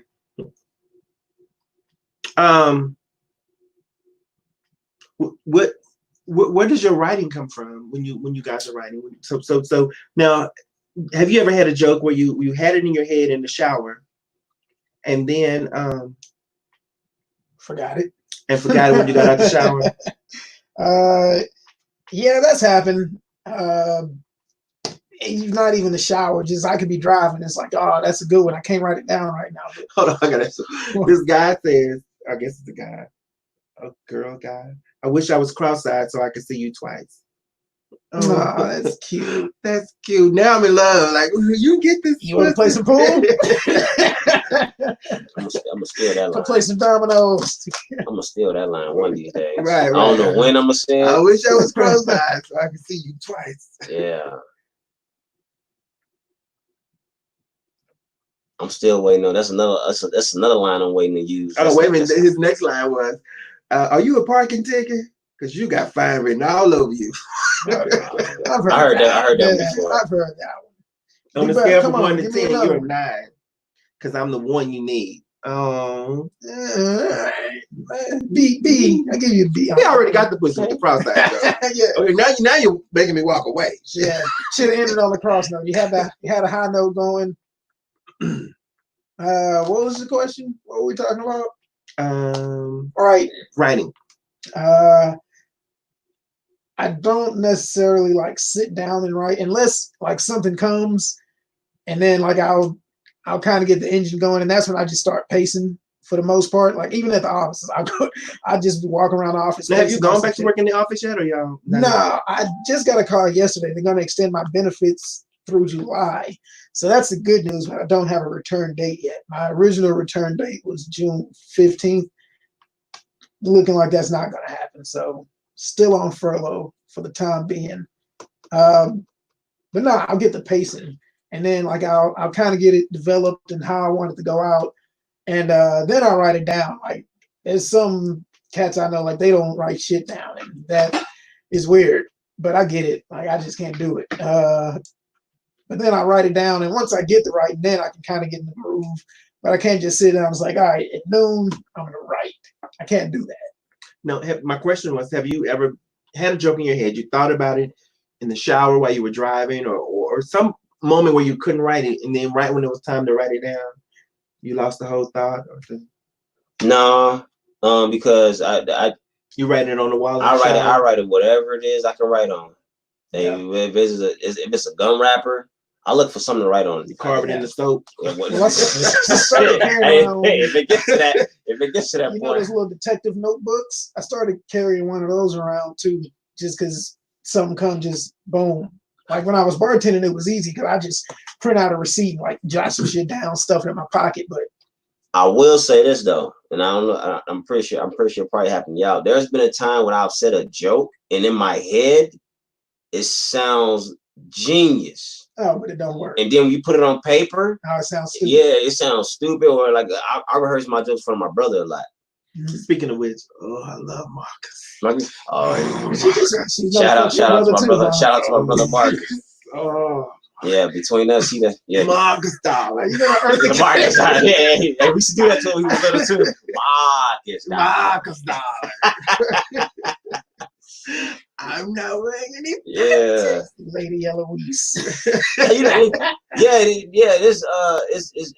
It's funny because it's like in a playful way. That's my little bro. That's my boy right there. But in the playful, I kind of envy him because he the one that got the looks out of for me and him. He the one that got all the looks and everything. I got this big ass head and everything. You know what I'm saying? That females never really, you know what I'm saying, wasn't feeling when I was growing up. You had a big head talk to you first. I see what you did there, Tab. Right. But brought it up. But yeah, shout out to my brother Marcus though. Yeah. So do you run jokes by your brother? Yeah, I run stuff by him. Like, because a lot of times we'll just I've gotten jokes from him. We'll just be sitting around, we'll see some on TV, and like he'll say some crazy shit, and like I'll crack up laughing, and then I'll follow it up with something. And then we'll just we can just keep going forever like that. And out of that, I was like, some of those things will just stick out, and I'll take something from that and write it down. Yeah, or I'll just come up with like a concept. Like if I have a concept that's funny, but I don't really have the joke, like I'll just run like the concept bomb, and then again we'll just start shooting the shit, and it'll flow out in that way. It'll just work out that way, and then. It's like one other comedian that I actually like work with and write with, and then that's kind of how I get down. I know that with my sisters, I talk to both of them quite frequently, and just in casual conversation, I say stupid shit or funny shit, and if they laugh, you know it's good. I know it's good, and I'll write it down. Yeah. Or I'll call them back like, what were we talking about earlier today? And I said something funny. She's like, oh, you was talking about the lady crossing the street. She remembered and it jogs my memory, and I write it down because I say funny shit all the time. Yeah, and I don't write it down when I should be writing. My whole life really should be recorded. I should be a walking reality show. Hey, make it happen. It's so funny. Oh, this guy says, well, if you were a fruit, you'd be a fine apple. That was corny enough to work. That's corny enough to work. They got me. They just put me in the mood. I'm gonna think of some shit, some lines I can say. They got me thinking like creative now. I wanna come up with something. Yeah, I wanna come up with something creative now. Girl, are you a pair of headphones? Because I want. I want to wear you over my ears. I don't know. I want you wrapped around my ears. Yeah, something like that. We'll go with it. You okay? I can see. It's going. I like the direction you was going though. Yeah, you know. Are you a teddy bear? Because I want to. Are you a builder bear? Because I want to put some stuffing in you. I don't know. We're just riffing right now. That's nasty. I don't know. Keep them coming, sir, ma'am. So yeah. So when I also think like the first reaction can help you gauge like the person you bounce the jokes off of. Like if I know my brother's reaction, I don't intentionally bounce the jokes. I just do it in casual conversation, and then if it's then funny, then it becomes material for me. But if it's, I'll do that too. But I don't have that person I can go to and say, okay, listen, I wrote all this down. Tell me what you think. Nah, I'll never come at him like that. Like we could be sitting around, and because I'll do this anyway. One of us would just say something random, like out of the blue anyway. So it just goes in the conversation. So if I'm thinking something, I'll just throw it out, and based off of his reaction, if he gives me that good old, that black person laugh, that extra laugh, I was like, okay, I got something that I can build on there. So I kind of use that too, also to see if it'll work or not. But I also think like you say, like once you write it down, and I think if you practice too many times, you can also take yourself out of that zone. Because like initially it's funny, and then you write it down, and then you say it 3 times to try to piece it together, get some repetition. And then by the time you're ready to say, it's like, is this shit even funny anymore? Yeah. Like I done said it like 10 times in the last hour. Is it even funny anymore? Like to you? I don't know if y'all ever get in your own head like that. I wrote a joke right when Kobe Bryant was killed in a helicopter crash. And the same day I had a show. And I knew it wasn't appropriate to talk about Kobe's death and make jokes about it. Mm-hmm. But when as a comedian should we be silenced? So I said, you know what, I'm gonna do it. I'm gonna do it. I said, and when I got on stage, I said, look, we're not here to do any Kobe joke. Nobody's here, and I don't hear anybody say a motherfucking Kobe joke. But I got one. Hold on, listen. And it was like, with my income tax money, I was gonna get a helicopter, but Kobe changed my mind. Like, my income tax return ain't even that much, but you know what I'm saying. But the thought of having your own helicopter was funny, and the people laughed. Right. And then I had one person walk up to me after the show like, that was terrible. That was terrible. Don't go up against a Kobe fan. They are crazy. And I was like, it was a joke about the helicopter. It wasn't really the joke about. See, I had a joke about the helicopter too when Kobe died, because like one of the radio personalities, I guess you just getting our Kobe jokes off. No, but one of the radio personalities was like, well, that just goes to show it don't matter who you are, God don't discriminate. I was like, yeah, that's not true, because I'm poor. I could never die in a helicopter crash. Snoop Dogg kind of embodies everybody's feeling towards about Kobe in that one video clip he sent to Gayle King. When he called her, he's a funky dog head bitch. Like he said that right there. I felt like that was everybody. Yeah. That was just possessed Snoop Dogg. And then he was like, this is how everybody feel about Kobe. Yeah. So like that lady that came here, that's probably what she was thinking when you was on stage, like fucking dog head bitch. Yeah. So yeah. But yeah, that Kobe shit, I could actually understand. And I'm a Kobe fan. Well, I ended up I wasn't always a Kobe fan, but like during like the later years of his NBA career, I became a fan. I actually met Kobe too. Right. When I used to work at the Terrace Point Cafe inside the Wynn, they came down here. All the NBA players came down here. They was working out for the U.S. Olympics and everything. And Kobe had came in with his agent and everything. I mean, we didn't chop it up, but he was still cool. He was still nice. I sat him at his table and everything. And yeah, it was cool. It's actually kind of the same. I was a fan of Kobe later as a Laker. Like when Froby, I didn't like Kobe with a fro. Wasn't a fan. I really hated the Lakers. So like he was just kind of part of that. But at some point, it's like, this motherfucker's great. Like if you hate, you're just hating at this point. Right. I mean, I fucked up a lot of NBA players, and Kobe was on my bucket list to fuck him. And do I mark him off as? It's impossible. Or I scratch him off. I don't know, because I would put an asterisk.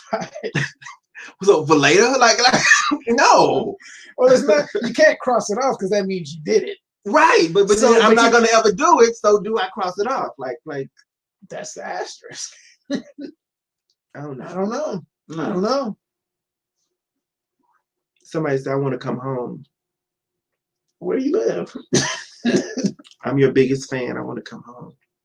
I miss you. Call me. Boy, bye. Damn, everyone Oh, this is on. Right. They don't even know where I live. Yeah. So I did do a joke about George Floyd. George, I don't know if you guys know that George did porn. I didn't know. So I opened XNXX and I saw the video. I'm pretty sure I jerked off to George Floyd. Like, not to him, but his video before. Sorry. I'm pretty sure I jerked off to that video before because I recognized the girl. Right. I was like, oh, man, now I feel bad. But why you feel bad? I don't know. So I said, oh my God, I saw George Floyd's porn video, and now I can't breathe. so Facebook deleted it. So man, maybe someone complained or something. Yeah, I don't guess I feel bad. I just can't watch it again. I can't watch that video again. I can. And that's different for you. But George Floyd had these huge hands. And now I know how he got the huge nostrils. Is it the girl with the braids? I'm not supposed to be laughing at this time. I'm not supposed to be laughing at this time. Sorry. Let's talk about something else. So I can sorry, but that's what I was thinking the whole time. I was like, damn, his hands are big. Then they zoomed in on his face. I was like, oh, damn, his nose is huge. That's what he was digging in his nose. Like that. Sorry. But yeah, he had a nice body though. He had an amazing body. And why anybody would want to choke and kill him is now I was furious. I'm like, oh, that good nigga. Now I'm mad, right? Going out to the streets. No, this injustice. I'm cussing out everybody named Derek. Oh, sorry. Oh man, but I mean, it sucks, but you gotta get jokes off during times of tragedy. You just gotta, of course. You have to. It's a coping mechanism. Coping mechanism? Coping. Oh, coping. Coping mechanism. Better than cocaine and alcohol. So get the jokes off. That's what I would say. Get your rocks off, guys. I mean, unless it's some good cocaine. I don't know what you're into. I don't do any cocaine. Drugs have never been my thing. I've been offered cocaine. Yeah, you a drinker. By celebrities, yeah. That's the worst drug, honey. I don't really call it a drug because it's a liquid. Because it's commercials. That's why you don't call it a drug. Right. Well, then why they call it drugs and alcohol? If it's not, I think it does the most damage to you over time, though. Of any. We gotta die. I mean, not heroin we gotta die crack, something. but that's true. But I'm just one of those people that I hate that weed gets the reputation that it does, while alcohol, which is infinitely worse than weed on all levels, across all levels. Says the guy who used to drink every day. I didn't drink much every day. Says the guy who used to drink. I always had this opinion. I had this opinion when I didn't even smoke. When I drank, when I drank and I didn't smoke, I always said weed is still better than alcohol. And then I started smoking. It's like, oh, now I see why weed is better than alcohol. Right? Well, so you guys, you're tuned in. It's any questions for Byron or Torris while you're sitting here watching? They don't give a fuck about me. Oh, they give a fuck about everybody. Kimberly Brinks, that was the girl of the name in the George Floyd video. She had braids. She had a pretty pussy too. Pretty pussy and a pretty face. Adina Jewel. Adina Jewel? That's the only name I'm gonna throw out there. Yeah. Her name is Adina? Adina Jewel. No, not the girl. I'm just saying, but she had a pretty pussy too. Yeah, but I'm gonna go to my private page. You gotta get the private browser. She gets down on the fellatio. Adina with an I or a double E? She gets down, huh? Adina with an I or a double E? I. Okay, Adina. She goes under Pebbles too. What was the last name? Jewel. I don't know why I was about to put Adina Howard in. Right. Who I would love to see. Yeah. She really looks good for her age right now too, Adina Howard. I also like sexy. Also like she's still a freak. Also I bet like she a bigger freak. Oh yeah, she's a. Now she wearing t-shirt. She's probably on the Mount Rushmore of freaks. She put the titties in the pockets too. No, t-shirt and granny panties. T-shirt and T-shirt and the pants on. T-shirt and my depends on. Okay. The Dana Jewel. But yeah, her Right. yeah, but her Save this one for later. Let me see what she look like. Her fellatio game is That's the first videos they come up with. Her mouth just wrapped. Speaking of fellatio, all that spitting and gagging is just horrible to me. And To do you. guys like that? Really? Yes. yeah. Yeah. So just keep doing it. Here's the thing. Here, Oh, she's cute. Why you say It's that just with a- you it's said just an a- aggravated face when you said that? Because the picture at the top. Oh, okay. It is a little ridiculous. man, that girl, listen. Okay, so back to it. So the spitting and gagging and the drool. It just Coming shows from you a- care. It just shows you care. It shows you care. And that's half the battle. That's gross. That's half the battle. I get the feeling I get the feeling that's how bad they like they want me at that moment. Yeah. Like I just like I appreciate this man's dick in my mouth. I'm like, that's what I'm talking about, girl. that, I mean, they have. I mean, my thing is they probably have their own reason why they do it. I don't know why. I'm Well, sure Let me it's ask you the same guys. reason. So this is the question. It's the So same reason why you dudes heat spitting in your pussy too. you can't spit in my pussy. I feel like you're disrespecting my pussy. If I hear you go, you know, if I see you spitting in my pussy, then because I get wet, I get But the thing really, is, really. like the juices in your pussy and his natural saliva, it's all going back. He's still But, spitting in your but pussy. for you to directly spit on He just it, hot saluki. right? That's if I see you hit it from the back and I see you try to dribble some, no, I'm done. Tab, you got The whole way session- too many the whole restrictions session and is- turnoffs. Do you even like sex at this point? I do, but I like it my way. It's the Burger King pussy. It's gotta be my way. What are some of your restrictions? What's some of your rules, Tab? Don't spank me. Like, please What? do not spank me. You don't Yeah, I know you don't like getting choked. Don't choke me. Don't. You can pull my hair. You Okay, can pull my I'm hair. about to throw this one about to let you. You can pull my hair. Don't choke me. What else? Now, does he have to wait? How many days after you get your hair It'll be done? hours, nigga. I don't Okay. care. But if I'm the just chemistry's saying. there, I'll fucking shit. I'm getting this Women redone. women know the minute they meet a guy whether they gonna fuck him and when they gonna fuck him. True. It's up to him to keep it going to where the actual moment happens. So if I like him and I like him too much, I'm not gonna do it. But if I like him and I don't really want to fuck with him later, I'm gonna do it, get that out the way, and don't fuck with him at all. You are a conundrum. Tab, how come you don't like being spanked? He's still. Our man's had a wrinkled eyebrow.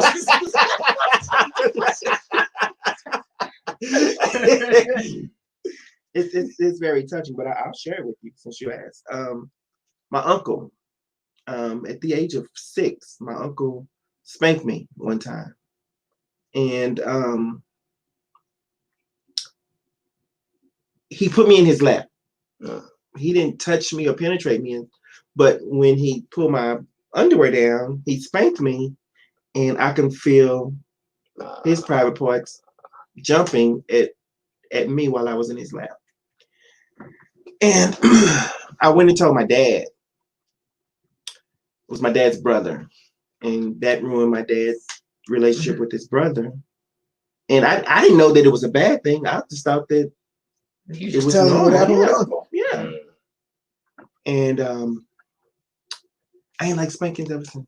Damn, I ain't mean to bring the mood down. Yeah. No, it's okay. It's okay. It's Oh, okay. man. All right. Let me tell you why I don't like to be tickled. So. But yeah, so yeah, no spankings, no choking. I'm not gagging. I don't like. I want to go back to the gagging. spanking really quickly. So, not to bring up a traumatic event, but if a guy is hitting it from the back, our natural inclination is just to. But the guys I fuck with, I tell them don't spank me because So, the whole session is over at that point. okay, because I was gonna say, do you I'm have getting to? up. I'm pulling you out of me, and I'm walking away. Damn. Like physical. Yeah. Gotcha. Um, You should just put a like a blackboard with rules. No spanking, no choking. I have it on no getting your dick hard before your box is off. I have it on my clipboard, so I send it to him. Like, this is it. Boom, boom, boom. All 32 of them. You go to that reminder app on your phone, just hit the checklist. Okay, we're good to go. So is spanking something that guys like doing? We like to slap She got ass. an ass. If she got an ass, if she don't have no ass, no. What's the point? It's abusive. It's that shit hurts though. Some guys have powerful hands, and I saw the way George hit. What's her name? Kimberly Brinks. Yeah, Brinks. I mean, he hit her hard, and you saw the print in her ass for like 30 seconds. Yeah, that's what they be wanting. I have females say harder. Yeah. Did you see the monkey video yesterday? Monkey punch. I sent it to you. Yeah, God damn it! Man, monkey punch. You gotta watch this video. It's this dude's fucking. There's two dudes fucking a chick, and she's like harder, so he starts fucking her. Monkey punch me. Yeah, and he's fucking her and punching her in the ribs. But first he was doing it kind of soft, and then he got into it. Then right when he got into it, the rocket was like, "Oh, really?" Yeah, yeah. He got uncomfortable. I was like, "Okay, this, not for me, not for me." I've had women tell me to slap him, but to punch him, in the ribs. These are two black guys, and she's a white girl. And when she said monkey punch, I was taking it back. Like, I was like, wait a minute, right now, you can just say punch me. Yeah, why I gotta be a monkey punch? And he was like, what you mean monkey punch? She said, hit me. And he was like, like, no, harder. Yeah, harder. Yeah. You know? That's how. And then he put his dick out and he started hitting. That's what he had on video. So. Right, because she could say that they did some shit. But then next thing you know, you see all these big red marks on her. And I was like, damn. Then the other dude behind her that's hitting it started hitting her. What? This is it was. Yeah, I don't do anything with a closed fist. I don't get down like that. Man. I'll do a little slight asphyxiation. You know, just a little choke. It's fun. It's fun. It's okay. Now, I asked all the guests this because sex always comes up during our show. Torris, is there a certain genre of porn that you like? Midgets or something? You know what? I will say this. I always, and man, I enjoy watching a woman give a good blowjob. So when you go to the website, you're searching for head video. Yeah. And that I think it's had a negative effect on me because like now when I get with a female, if they head game ain't proper, it takes me out of it. I'm just like, so are you asking these women to suck your dick? No. Oh, okay. I'm not asking them. No, I've never asked. No, I ain't gonna say never. The only time I might have asked a female to do that is because she was really, really, really good, and it probably had me thinking about it at work all day and everything like that. You know what I'm saying? But I don't. But my thing is this though. I don't just be like, hey, come. It's not like that. Like I'll kick it off with a little foreplay. I'll kick it off with a little foreplay first. You know what I'm saying? I'll do what I do to her, and then be like, hey, you know what I'm saying? Go put your dick in your mouth. You know? So yeah, I don't ask. I tell them actually. Yeah. Oh, okay. Yeah. But I can't wait to get you on so I can put this dick in. Put this dick at 6 when I get out. Yeah. Shit like that. Yeah. Like, no, don't give me the. It's gonna with me. It's gonna happen if I like you. If we fucking don't suck your dick and you didn't ask. But it's because anticipation building. That shit gets you through. Don't. Now it's like for the next 4 hours I'm at work like get my dick sucked today. Like why are you skipping around here, Scott? I remember one time this dude was like, "Oh shit, can you suck my dick?" I was like, "No, don't ever ask me. You can't ask that unsurely." Right. Hey, would it be okay if you suck my dick tonight? Can you just kiss it? No, I'm not kissing it. This guy said deal breaker is if she can't give head. Good head. You have to teach her, bro. So what's good head then? Teach her. What's the definition of good head? The definition. This is the definition of good head is a woman who is down there for first of all, a woman who wants to do it. A woman who wants, you know what I'm saying, to give you head. Not that she feels as if she have to. Yeah. Like, I want it. She's into it. Yeah, she's into it. Like you, and then on top of that, making it sloppy. You know what I'm saying? The noises, the tongue movements, technique. I'm in a ball play. Oh yeah, like man, let me tell you. A lot of people think I'm joking, but let me tell you something. I'm trying to picture it out. But here's the thing. I've had the pleasure of having a woman with no teeth go down on me, and that was a revolutionary moment for me. It changed. So now you want to knock bitches' teeth out? No, man, but I will say this: for like at least a good month or two, I wasn't attracted to women with teeth in their mouth. I have to ask questions. I have follow-up questions. Hold on, let me address this. This guy says a woman who is very passionate about her sexuality, if she is about that, her hair game is going to be on point. Yep. It should reflect. I agree. Yep. Wow. Yeah, it's the same with pussy eating. Like if you enjoy eating pussy, you probably eat it pretty good. I have questions about the women with no teeth. How old were they on drugs? Where did you meet them? She was. She was there an homeless? accident? How did she lose her teeth? How did you know she didn't have teeth? She because she had dentures. Oh, Okay. Yeah, let me clarify that. Right, Yeah, because I don't want nobody thinking I just snatch somebody off the border highway. You know what I'm saying? And Yes. That's exactly what I was thinking. No, I actually she was 54. Okay, and unfortunately, she lost her teeth because she had a very, very, very abusive boyfriend. Oh wow! He even went as far as she had implants, and he busted one of her implants. He busted the implant on her left teeth and he threw her down the stairs. He pushed her down the stairs, and the implant. Yeah, so she went through a lot of shit. She went through a lot. I had to give her head. I think she told me dick, she told me she did drugs. I think the most serious drugs she did, she told me, was cocaine. Oh, yes. She smoked weed, she did cocaine, but cocaine was the worst she ever did. But that's how she But that head was amazing. But it was more than amazing. It's like now I'm like right now. How do you spell that? Because I'm like it really, a lot of people think, and when I tell people the story, they think I'm trying to be funny. They think I'm trying to like perform a set, but it's like, look, I'm giving you my truth. You know what I'm saying? Like my homeboys hit me like, yo, maybe I go to the nightclub, about to hit up Pure, we about to hit up Tile. And I'm like, man, fuck that. I'm about to go to Dottie's. Because I'm there in my mind, I'm like, this is where all the toothless females. So let me ask you this. So my question for you two guys, and you guys listening, this echo. Where did it come from? There's an echo. I hear it. Does good head, is that defined by if the woman makes you come? Because there's guys like, oh, I ain't never had no bitch give me no head that make me come. I'm like, what? It's gonna take me longer to come from head. Yeah. So it just kind of depends if you're willing to stay in the game. Why? I mean, so that means the head's not that good. Then that's what I'm thinking. I will, because what her the female I was telling you about, I want to say tops. It took me like 5 minutes. Everybody else is like, I can't, because like that technique ain't there. They just, a lot of women think just because you're not just gonna just put it in your mouth and think I'm just cool with that. Yeah. You know what I'm saying? Like I'm not a geek. I'm not a nerd. You know, so I'm not a dweeb.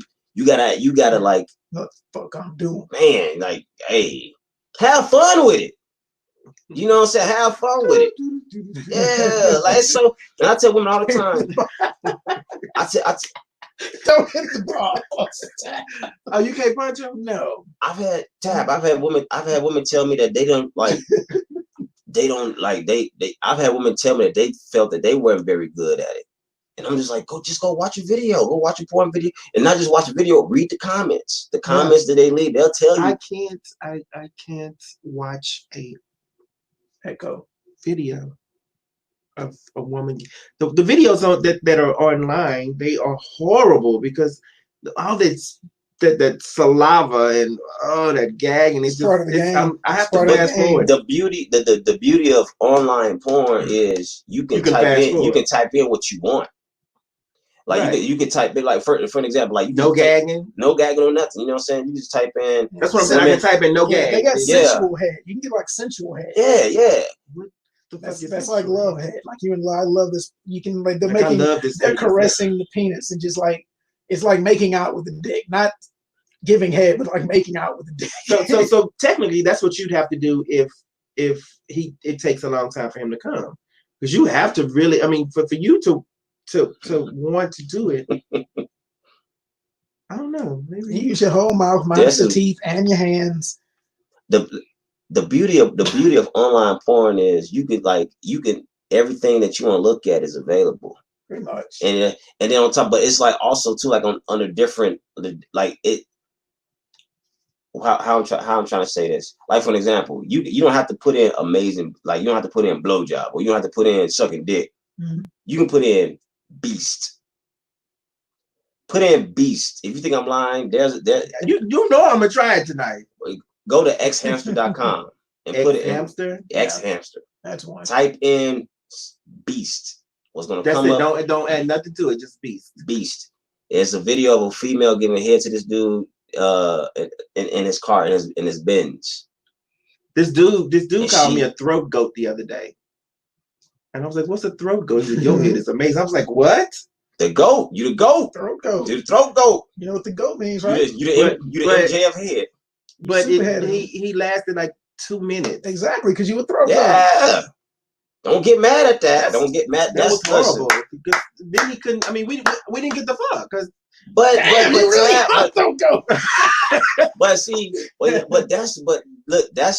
listen. I thought it's because he was like 27. That's why. That's a compliment of your skill. Yeah, that's a compliment. No, it's not. Yes, it is. I don't want you to go all night, but I don't want you to be 2 minutes either. But Tab, yes, you. I thought you're supposed to give a little head and then let him inside. Now, if he can't perform after that, I can understand. I can understand that. But I mean, if he busts in 2 minutes from head and then he can get the fucking, I see no problem with that. He's gonna be thinking about you at work all day. He text back and be like, "Good morning, throat goat." I was like, "What? What the fuck?" I had to Google goat throat. She's like, what is going on? I was like, the goat throat. I was like, this time. He trying to text that to me. He's like, you trying to say I got a beard? He's like, I can't stop thinking about you. I was like, what? Yeah. But yeah, see, that's how you get your rent. You might get some rent paid. Mm-hmm. He's making minimum wage. I don't know. He needs it, right? But yeah, to wake up to Good Morning Goat Throat, that was like beast. Yeah. I mean, I probably wouldn't have used those words in the Good Morning text, but yeah, I can understand why he feels that way. I don't know. I just feel like if you bust, you that should take you to the next level of beating the pussy up. But if you don't want to beat the pussy up, say that. There's been times where if I felt like I was gonna come too quick, I'll stop. Like they were like when the female's going down on me, I'm like, oh, like we're gonna stop for a second, cause let's hold.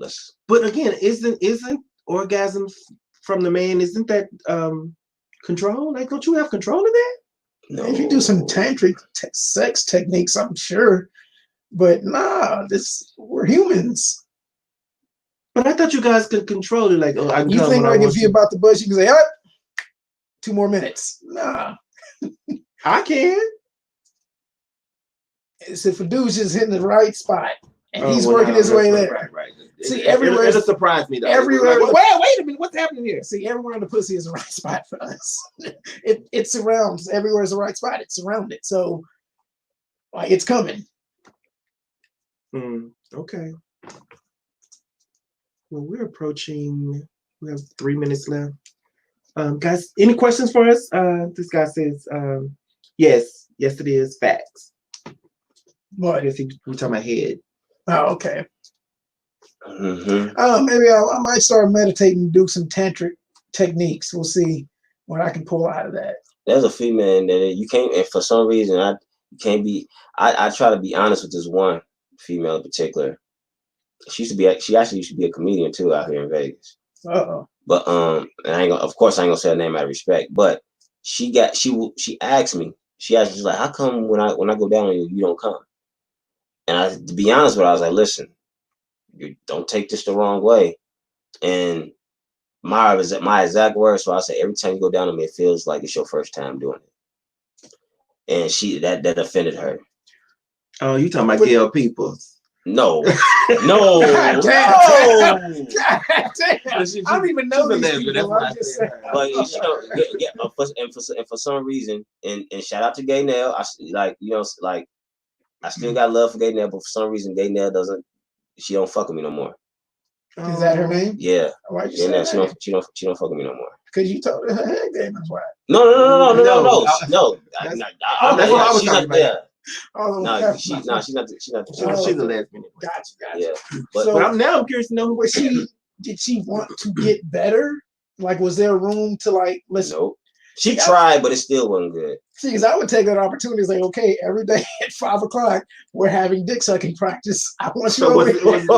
I want you over here. Was it Sherry Carter? No, I'm not telling you. She said, hell no, Torris. Oh, shit. No, it wasn't. Cater, yeah. Tell Sherry she'll get her ass up off that phone commenting. He said, shut the fuck up. That's pretty much what he said. He didn't say it like Pretty that. much what he But said. no, shout out to Sherry too. She's one of our biggest supporters we got in the comedy scene in Vegas. So shout out to Sherry. Tab, if a dude told you, hey, your head, obviously this has never happened to you, but if a dude told you, hey, your head game could use some work, would you work with him? Would you work with him to like up your game, or would you just like say, I feel like if a woman told me, hey, you need to eat pussy a little better, I would be like, okay, what do you like? Let's work on this. Well, I will say this: there was this one guy who was uncircumcised, and I don't think his hygiene was the best. He didn't clean under the hood. I don't think he pulled it all the way back and cleaned it, and I made the head horrible on purpose so I didn't have to do it. And then one day he was like, I don't ever want you to suck my dick again. It's like, I don't want the head to come all the way out of the shell. He was right. I don't know what's hot in that shell. I don't want the head all the way out. I was like, damn. And then he was like in the relationship, so I can go out and get head from anybody else. I don't give a fuck. Shit, you can get head from. I don't give a damn. Their old kamikaze head. I've had women turn me down just because, and we didn't even have sex or anything. No sexual acts, but I told them that I wasn't circumcised. They was like, oh no, I can't do it because they think that all men don't clean well down there. But when the reality is, for me, I'm not circumcised, but like once I get the reaction, you wouldn't tell. Because I don't have that much skin. Oh, okay. And it's easy. And it's easy to clean. It's easy to clean. But some people don't know. Some guys don't know that. I mean, especially the guys who were raised by single mothers who didn't teach them to pull it all the way back, and then they have all that duck butter around it. God. Yeah.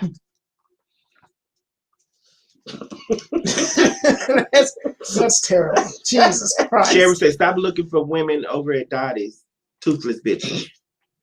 Where are they then?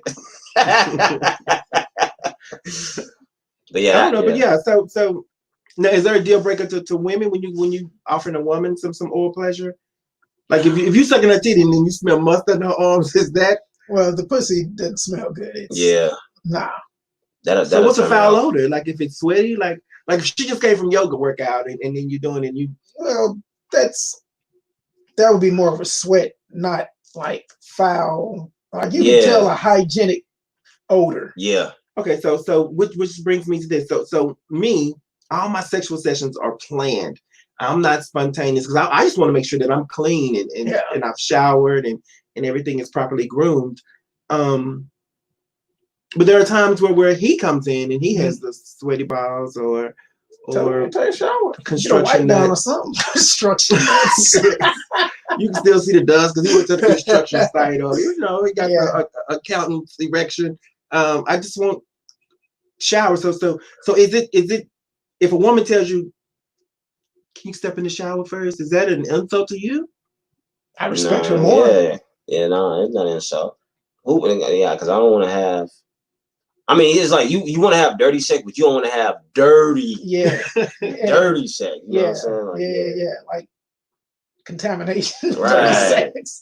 I'm with him on that. And then like every vagina has an odor. You know what I mean? You know what I mean. But some stronger than others. But again, you can just tell when something's wrong. Yeah. Like, and there's no way to describe it. But when you're down there, as a man, it's like, not today. It ruins everything. Yeah. He says, I don't know if I agree with that. So he said if she has an odor issue, just when she sit down, most likely it's not. Oh, he says most likely I'm not fucking her. But I mean, can you smell it? Can it? I don't know. I've never experienced this. I mean, you can smell it before she's undressed? No, God, I hope not. Nah, yeah, I've never dealt with that. No, I mean, before he sits down. I'm talking about when I'm going down there with my face is in, like at your belly button at least, like my face is at your waist. Like if it's hitting me too hard and it's like that made my nose wrinkle. Someone wants to join in. Who? The guy wants to join in on the conversation. What's going on, gentlemen, ladies? How are you? Good. I'm doing well. No, to answer this question, I've dated women who are extremely like in shape and everything, but have odors, and that shit like is such a turnoff. It is. And I've had some that still want you to go down on them when they know they don't smell up to par. No. But my question to you is: do you tell these women that they need to bathe? Because I think that's where the failure lies. That you it can't. really depends on the relationship, to be honest. If it's a girl I just fairly met, I kind of slide it in there. But if it's a girl I've been fucking with, I'm like, nah, you need to go shower. It just really depends on the relationship. Because typically when you tell a woman that, she feels away. Yep. Mm-hmm. You guys are a little more sensitive about that. I don't mind but again, my sessions are planned. They're scheduled. I always look at it like if I'm at her apartment, I'm gonna judge a woman's restroom because those are the dirtiest, nastiest restrooms I've ever seen is in women's apartments. Like if a woman's dirty, she is dirty. No, bro, because there's plenty of times I met girls' house, they're super like nice house, smell great, but her in general, like she has like an odor, and it's like, how do you have that conversation? Tell me, and for me, I'm really weird about texture, right? So for me, it's like, okay, like I do the hand search, you know what that is. Put your hand out on the vagina, and kind of smell a little bit. I mean, I put my nose out when I'm eating. So now I'm gonna watch for that. Like if I'm with a guy and I see him touch it and he come up and yeah. It depends on how you doing it. If he like have you to where it's a compromising position, you ain't gonna know. Okay. You ain't gonna know. Or he could just be that nigga who just horny as fuck. He just want a nut, and so he gonna fuck and not really care about you. There are some nasty niggas out there. I have seen some terrible baby mamas. Yeah, that's true. That's true. What city are you? What city are you in? I'm in LA area. Okay. Yeah, I'm in LA. What's your name, bro? Yeah, I'm in LA, but I work a lot, and I just moved back here from Atlanta. Okay. Yeah, so I'm in LA and I'm in Vegas. I work in HR for T-Mobile, so one of my headquarters is in Vegas. So I'm in LA and Vegas a lot. Okay, so we're in Vegas. I don't know if you know that. Okay. Yeah. Okay, so let me ask you a question, guys. Like, if a girl so I had an incident, right? This girl, she got in my car and she was like super like in shape and everything, right? But like she had like this odor and I couldn't like identify with it. So I called my sister, and my sister's an OBGYN, and she always told me like a certain kind of smell. If a girl have an STD, like it kind of smells out. So what is your guys' opinion on if a girl has an odor and she just got out of the shower? I guess with a guy, if a guy just got out of the shower, I've been in that situation, and my question was, what soap did he use? Like, you didn't use soap or what? I think it would be weird if a guy had an odor coming out of the shower. Yeah. That would just be weird. Because ours is all pretty external. That's saying like that might be a medical problem. Yeah, he needs to go get his heart checked. But his question is for women: if the woman has an odor, is that a deal breaker? If you knowing that she got out the shower, I can smell it in the car. Yeah. Through her clothes, that's a hold on. The key word he said is she's in shape. I mean, the bitch been working out. Shit, get you a fat girl. It's just a pussy that smell like pastries. I'm just going to her house, right? I'm about to pick her up. We're going to have lunch. What are you doing? I just got out of the shower. You hop in my car, right? And okay, cool. I know you clean for what you're telling me. And you know what I'm saying? But it's like sometimes, you know what I'm thinking is sometimes? She wearing the same clothes. But sometimes I think girls like they don't like. I think she was on her cycle, and I don't think that she took care of herself. Does that make sense? Yeah. Yeah. You see what I'm saying? That makes sense. Like maybe, huh? That makes sense. Yeah, because I know a period smell when I smell it. I'm like, you kind of tart a little bit. And I'm like, you just got out of the shower. This nigga's like a werewolf. I know it's kind of weird. I smell blood. Hear about this. It's kind of weird though. I'm insecure when I'm having my cycle. I don't want to be around a guy or if I'm in a relationship and we're living together. I start an argument when I'm on my cycle just so he's not in the bed because I don't want to release that odor or any type of. I don't want him turned on a little bit by me. I mean the whole 4 or 5 days just so that we're not dealing with that. Just typical, basically. I mean, I'm plus size. I'm plus size, and I make sure that I shower enough. And I don't want someone ever going back saying that bitch was stinky. She had some good head, but she was stinky. Yeah. But another thing too, as a big guy myself, a lot of people kind of like not big people thinking that they have a smell or odor because you're big, right? And that's never the case. Because my hygiene is just as good as any guy out there. I think it's like a lot of people look down on big people when it comes to like they automatically feel like they have a smell because they're big. I don't know. Big girls smell great from my experience. Likewise. Sweet, almost. Yeah, I can say that I've never had a odor issue, a hygiene issue with a big woman. Yeah, it's usually the slim ones. It's crazy because that's one of the reasons why that was one of the things that most guys was afraid of when it comes to BBWs. They felt that they didn't take care of themselves in that department. But I've never had an issue with a BBW. It's probably the cleanest because they were probably more likely to overcompensate because of the stigma. Yeah. Fair enough. I appreciate you guys' perspective on that for sure. And it's always good to have like these dialogues because, man, we need to talk about this shit more. Yeah, I agree. Yeah. I agree. This is our women feeling. This is our male feeling. Well, not only that, it's the people who walk away from situations where they don't discuss it. So she's sitting at home wondering why he's never called her back, and he's thinking, I ain't calling this stinky bitch back again. But he didn't share with her and tell her that she had an odor or that he saw some crust in her panties or that he saw a couple of doo-doo stripes or something. Share it. If it turns you off, share it. And I'm so vocal. Sometimes me being so vocal has ended relationships or connections because I share like, bro. So you feel like a guy should tell the girl, what if he just let her? How did he have that conversation? But if we're being intimate, then at that point we should be able to talk about everything. I feel like if you can ready to put your penis in my mouth, my hand, any of that we should be able to have a conversation about how I feel or about how I smell. Tell me, bitch, your breath. I ain't putting my dick in your mouth because your breath stinks. Well, I feel like I don't know if it's a one night stand. Is it even worth it? But she can you would leave her there. She would know that's some shit that she needs to work on. That's true. She wondered why she keep getting one night stands. She wondered why don't no man want her.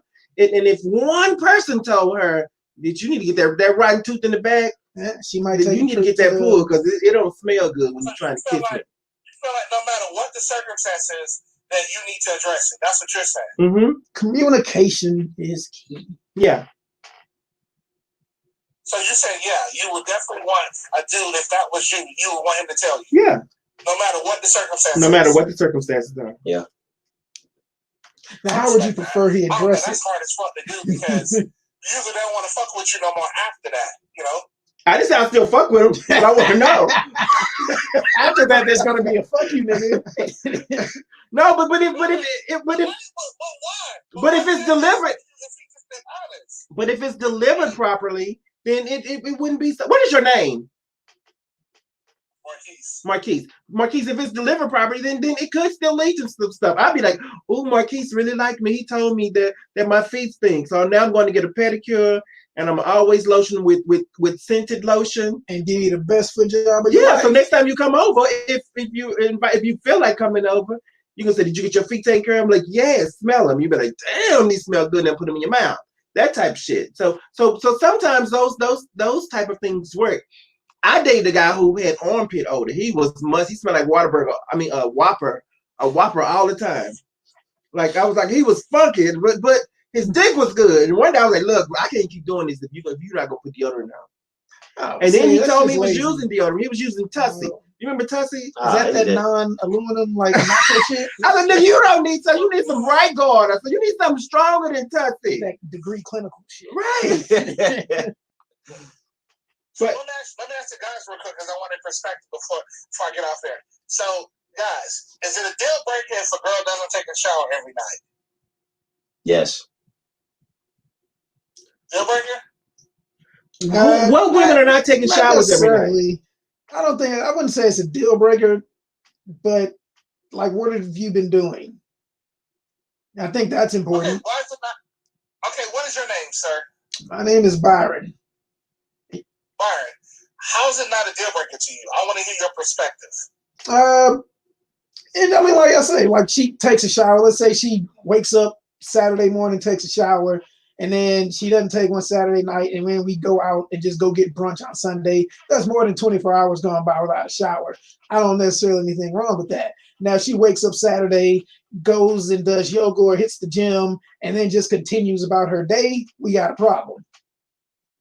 Okay, I feel you on that. So let me give you my verdict.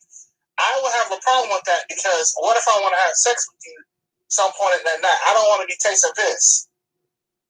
Mm-hmm. Man, think about it. I don't. Yeah, I don't care about that. You'll taste some piss. I'm a touchy guy.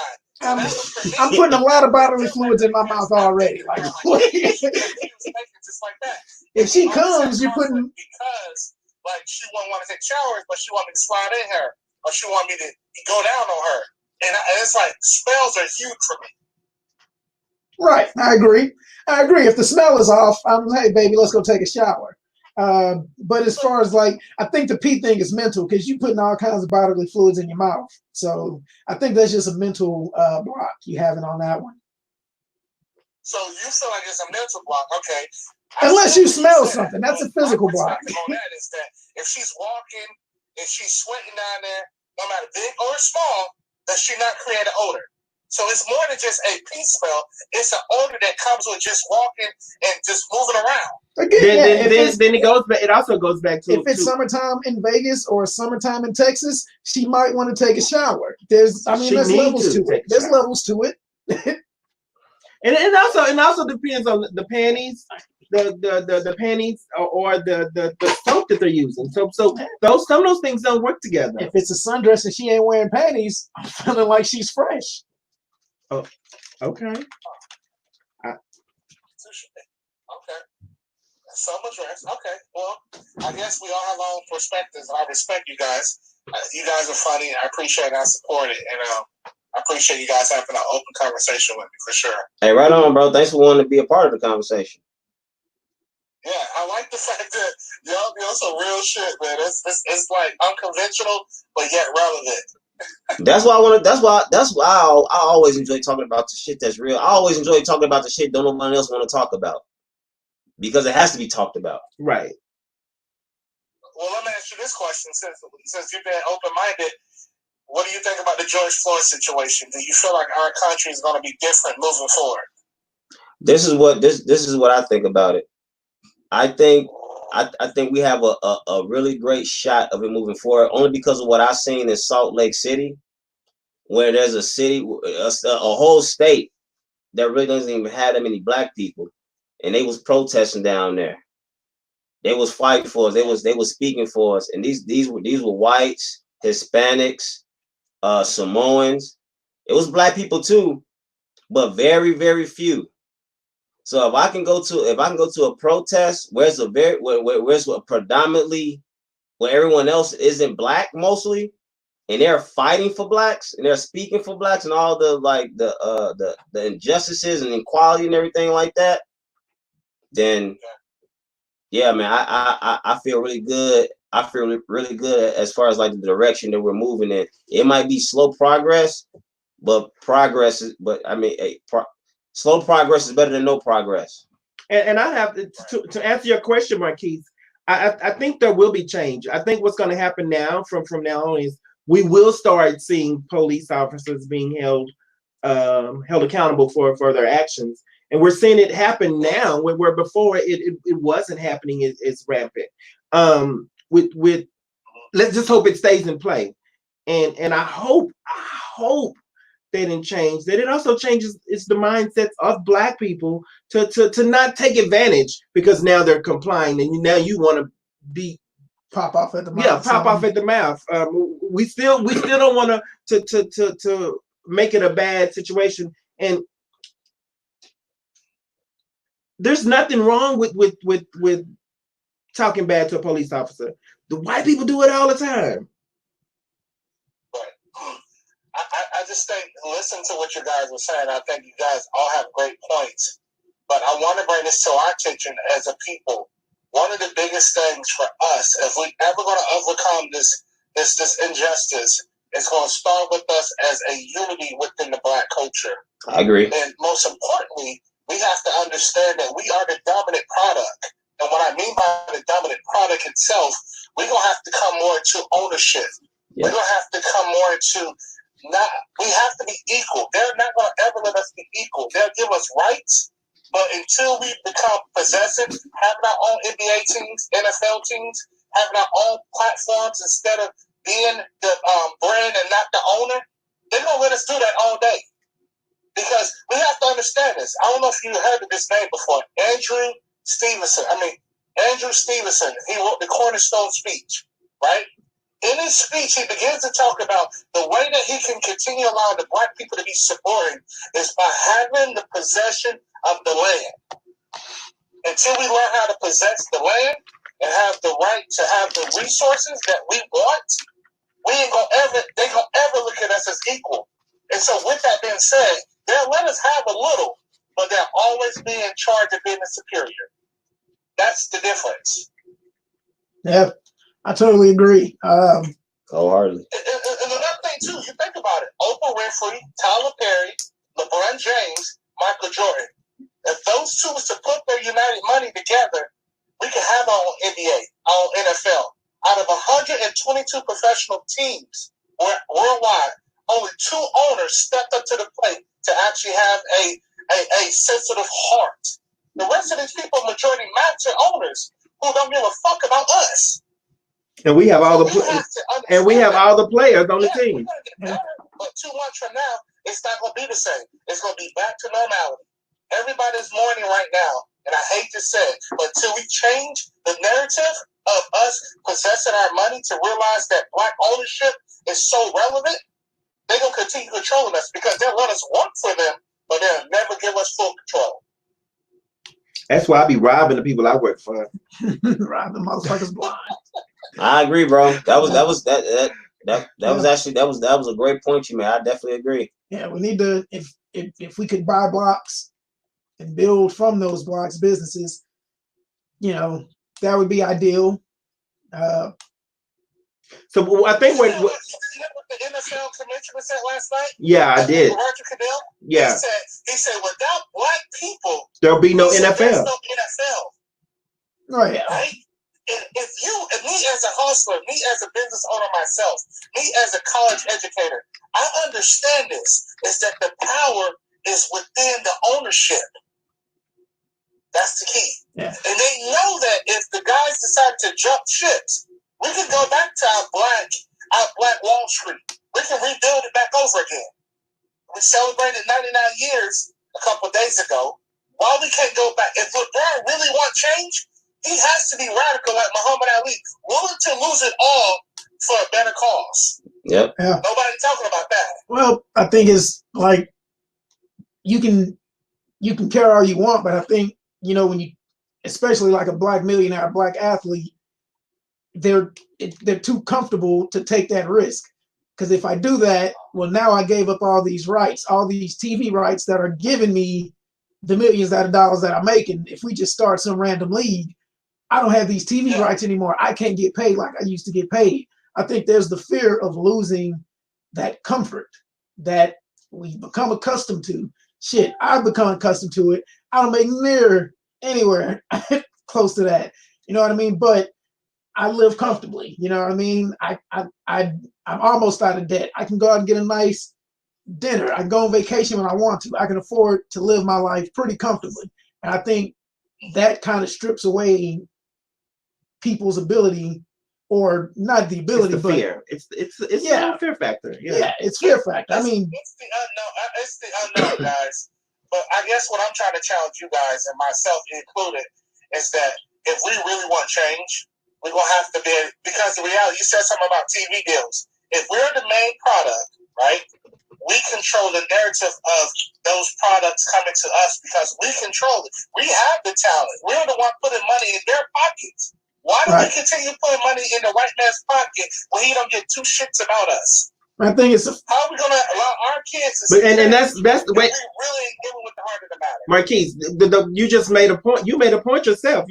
You said the white man is putting money in our pockets when he don't give shit about us. We stop at pockets. Yeah. As long as he put money in our pockets, we're not even thinking about the fact that he don't give a shit about us. That's money in our pockets. Yeah. Now, and I think that's what stops people from doing what they should do, or what we need them to do, is because of the money that's going into their pockets. I think they don't want to lose. Nobody wants to be broke. Well, that goes back to like what's the business scientist? Was it Maslow who came up with the pyramid?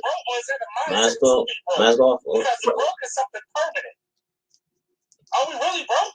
Like, I'm just hypothetically speaking. I've been challenging a lot of my friends who are a lot more successful than myself. Are we really broke?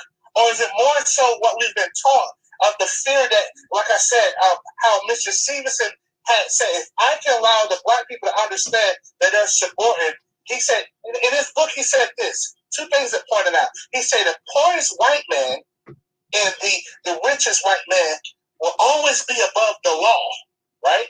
And then he said, it's the nature of the Negro to be subject to us because they're the subordinate of us. In other words, he said the Negro would never, ever be equal as us.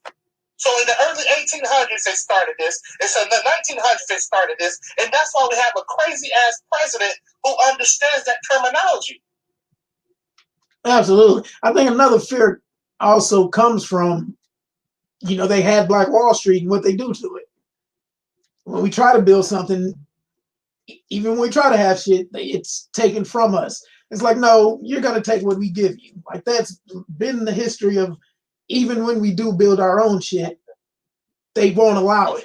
Literally, the only way is to leave the country. I think that's I'm not running. But yeah, you can't run. Marquise, let me ask you a question. So is Andrew Stevenson's speech on YouTube? Where can I find it? Yeah.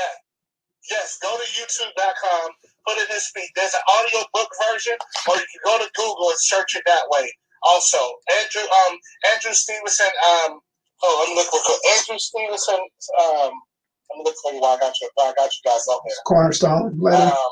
Cornerstone letter? Andrew Stevenson's, put in Cornerstone speech. Marquise, I imagine you've read the Willie Lynch letter.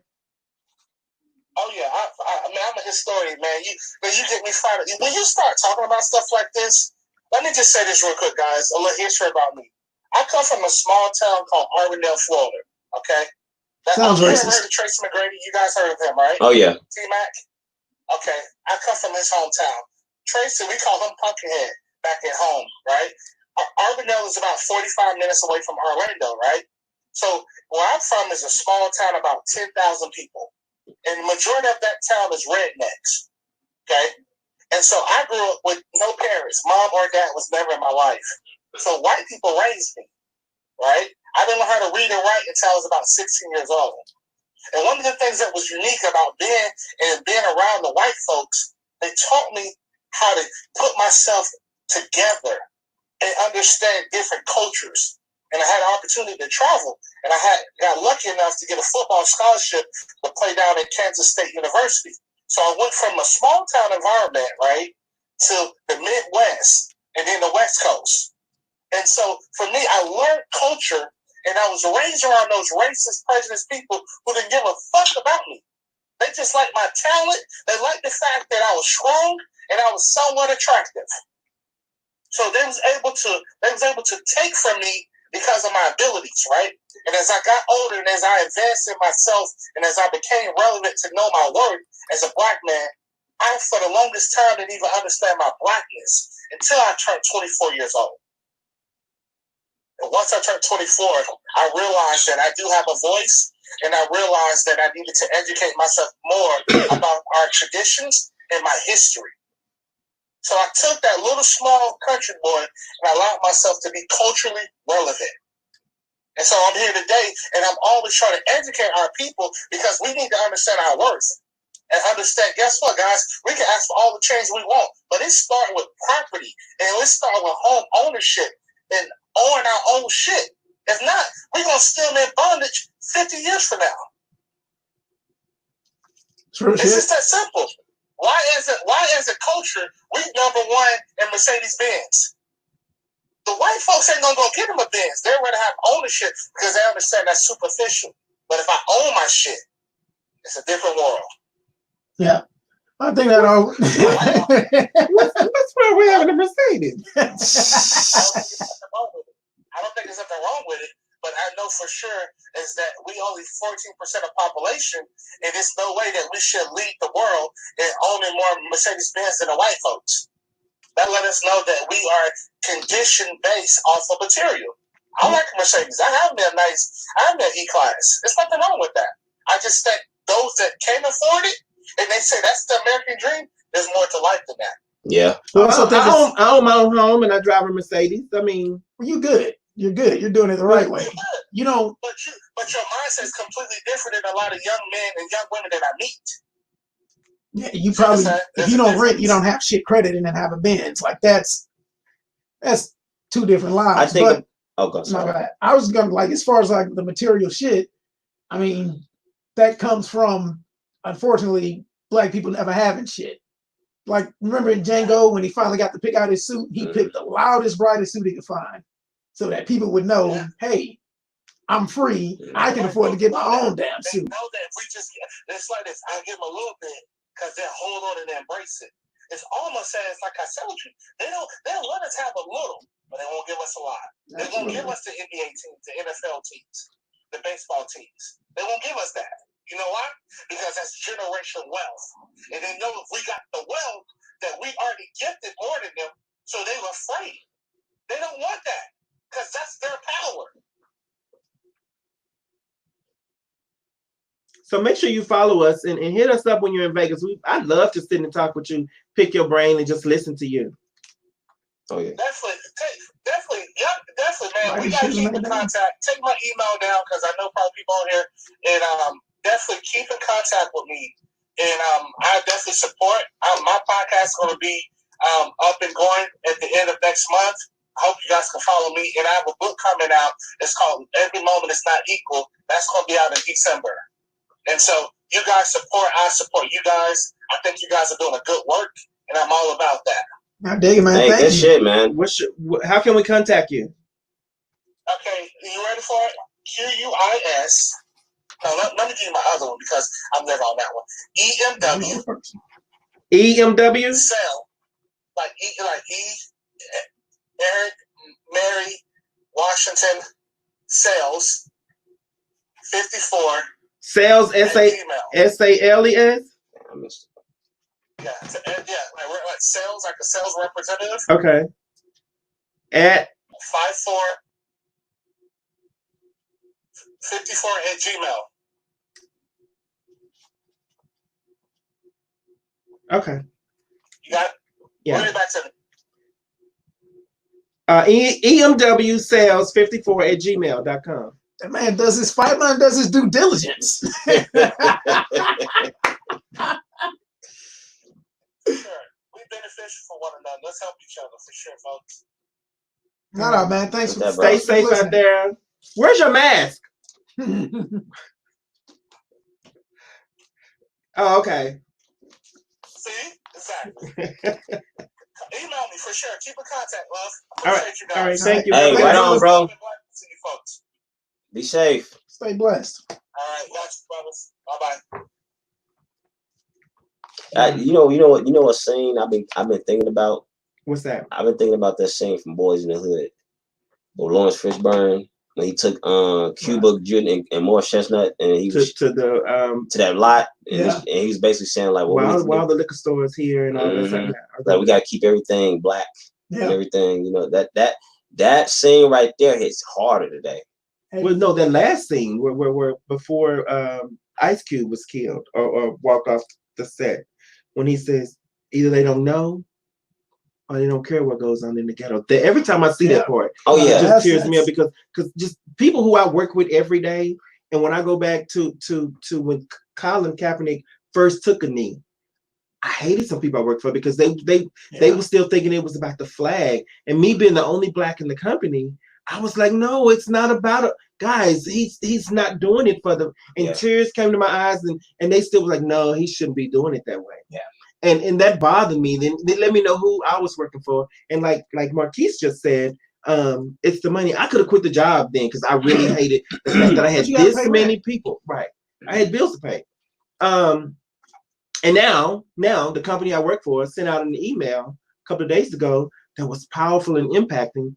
And all the emails we get are white with black writing. This email was black with white writing, and it embraced, it came from the president of the company, she apologized if anything ever, if they felt any type of way from them, and the diversity is open, and we're for the fight. If you want to take off from work and march and protest, you can if you have the vacation time. but to say I'm taking off to go march, and the company saying go do it, and they don't have a problem with it. That's empowering. I just hope the energy keeps up a year from now, because everybody's in the moment. White people care in the moment, but just 6 months from now, what's going to happen 6 months from now? Are 2 weeks police departments actually ever going to give a shit and not just give lip service and put videos of them kneeling and playing basketball with black kids in the hood? They don't do shit. You're not doing anything. Like, actually, like, I don't know, like have a whistleblower system where cops can't turn motherfuckers in. Like, that's why they don't turn each other in, because they get blackballed. That's why you can't be a good cop. It's impossible because you're no longer a cop. But you should be able. There's whistleblowers on every job. But what about Keisha, who got fired from McDonald's for taking a bag of nuggets home? Yeah, somebody went and told. They don't look at the camera at their people. Right. That's because somebody said Keisha took the nuggets home. But you can't do that as a cop. But we should be able to. Right, but it's just their culture is they protect each other. Like, I was reading some statistic the other day, like it's not by accident that cops are just more violent. Like, I want to say it's like 30% of all domestic violence cases comes from cops. Like, there's not that many cops in the world. Why do they have such a high rate of domestic violence? Something's going on. It's a power trip. I was looking at their training. Like, they take like 850 hours of training. And then a barber is like 1,500 hours of training. Like, it starts at the bottom. Like, you have to get good people and train them well. And instead, you get people have a certain view of poor people and black people. So do you think a police officer, I read where somebody said that I think police officers should have their first 6 months or first year of training in low-income neighborhoods. And you'll find out who they are and how racist they are if you do that. At this point, police your demographic. I think that's the only way. Put black officers in black neighborhoods. You know, if you have to give an incentive so that black people will want to be a cop, because God knows I would never want to be a cop. But if that's what you have to do, like, we'll give you an extra $15,000 a year to have officers patrol this particular neighborhood, or some type of incentive to recognize good cops, to bonuses. Yeah. Secret bonuses. I mean, because you don't want to. I don't have any incidents. I get a bonus this year. Like, shit like that. If I have any incidents, dock your pay. I get suspended without pay for any infraction, like shit like that. I mean, but it's still got to go higher. Look who the judges are. Look who the DA is. Look who the prosecutor is. These old ass white people who was kicking niggas off of counters in the 60s. Like, so it don't just stop at the police. Like, and even with the Congress and Senate, those people are old. We need to cycle in new people, young people who. So I don't mind having them. And I'm These not people saying we got to get rid of in. them. Everybody just checks a box. They don't even Yeah. look at the name. They just check a box. This is our DA. This is our judge. This is our prosecutor. And nobody, because that, and again, local elections where all this shit starts. I don't give a fuck who the president is. I don't. Maybe because he's got that Supreme Court pick and Ruth is going to die next week. Once I found out the whole president, it took me a long time to realize that a president was a puppet. Oh, yeah. Any president. You know what I'm saying? And But this puppet is unique, though. No. This puppet right here that we have right now is he's just greedier. No, he has no heart. He doesn't care. He doesn't listen. He doesn't follow instruction. He's not reading the manual. Yeah. None everything. He's against everything and everybody. All right. I agree. He's not fit to serve office. Like, he never should have been allowed on the ballot in the first place. Exactly. He's not fit to serve office. I don't even care about his policies. I can get into that. Some days I think in another 2 hours, but he's some just days not I think he ran thinking he would never win, and then when he won, he was like, I'm gonna say everything stupid so they can kick me out. No, I think. But then when he won, he was like, well, fuck it, I won. Let me just grab my nuts.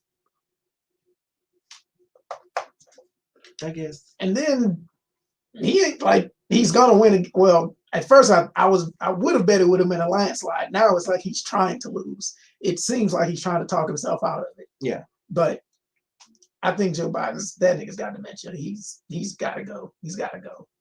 He's gonna poop himself on stage. But I at this point, I mean, we only have the two to choose from. I'd take Biden over Trump any day, only because I'm so fucking tired of Trump. Yeah, as a person, they're both shit. As a politician, they're both that door's broken. Leave it open so I can see.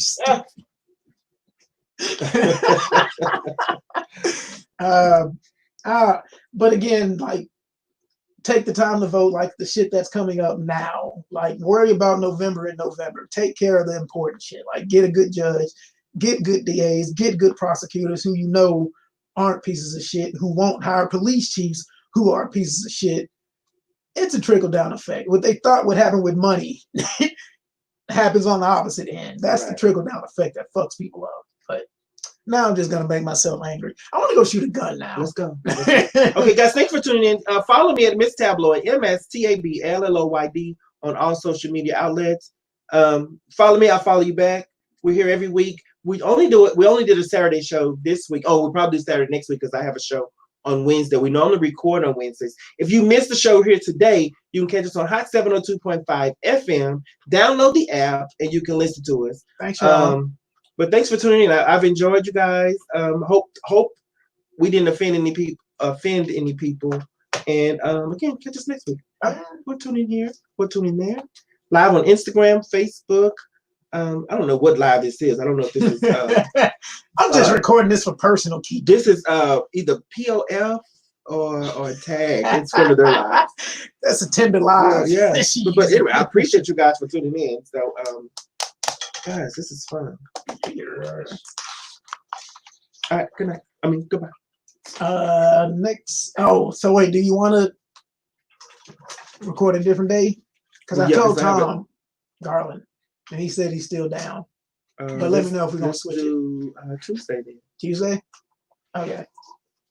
Because, Wednesday I'm doing a show over at Chompless, yeah.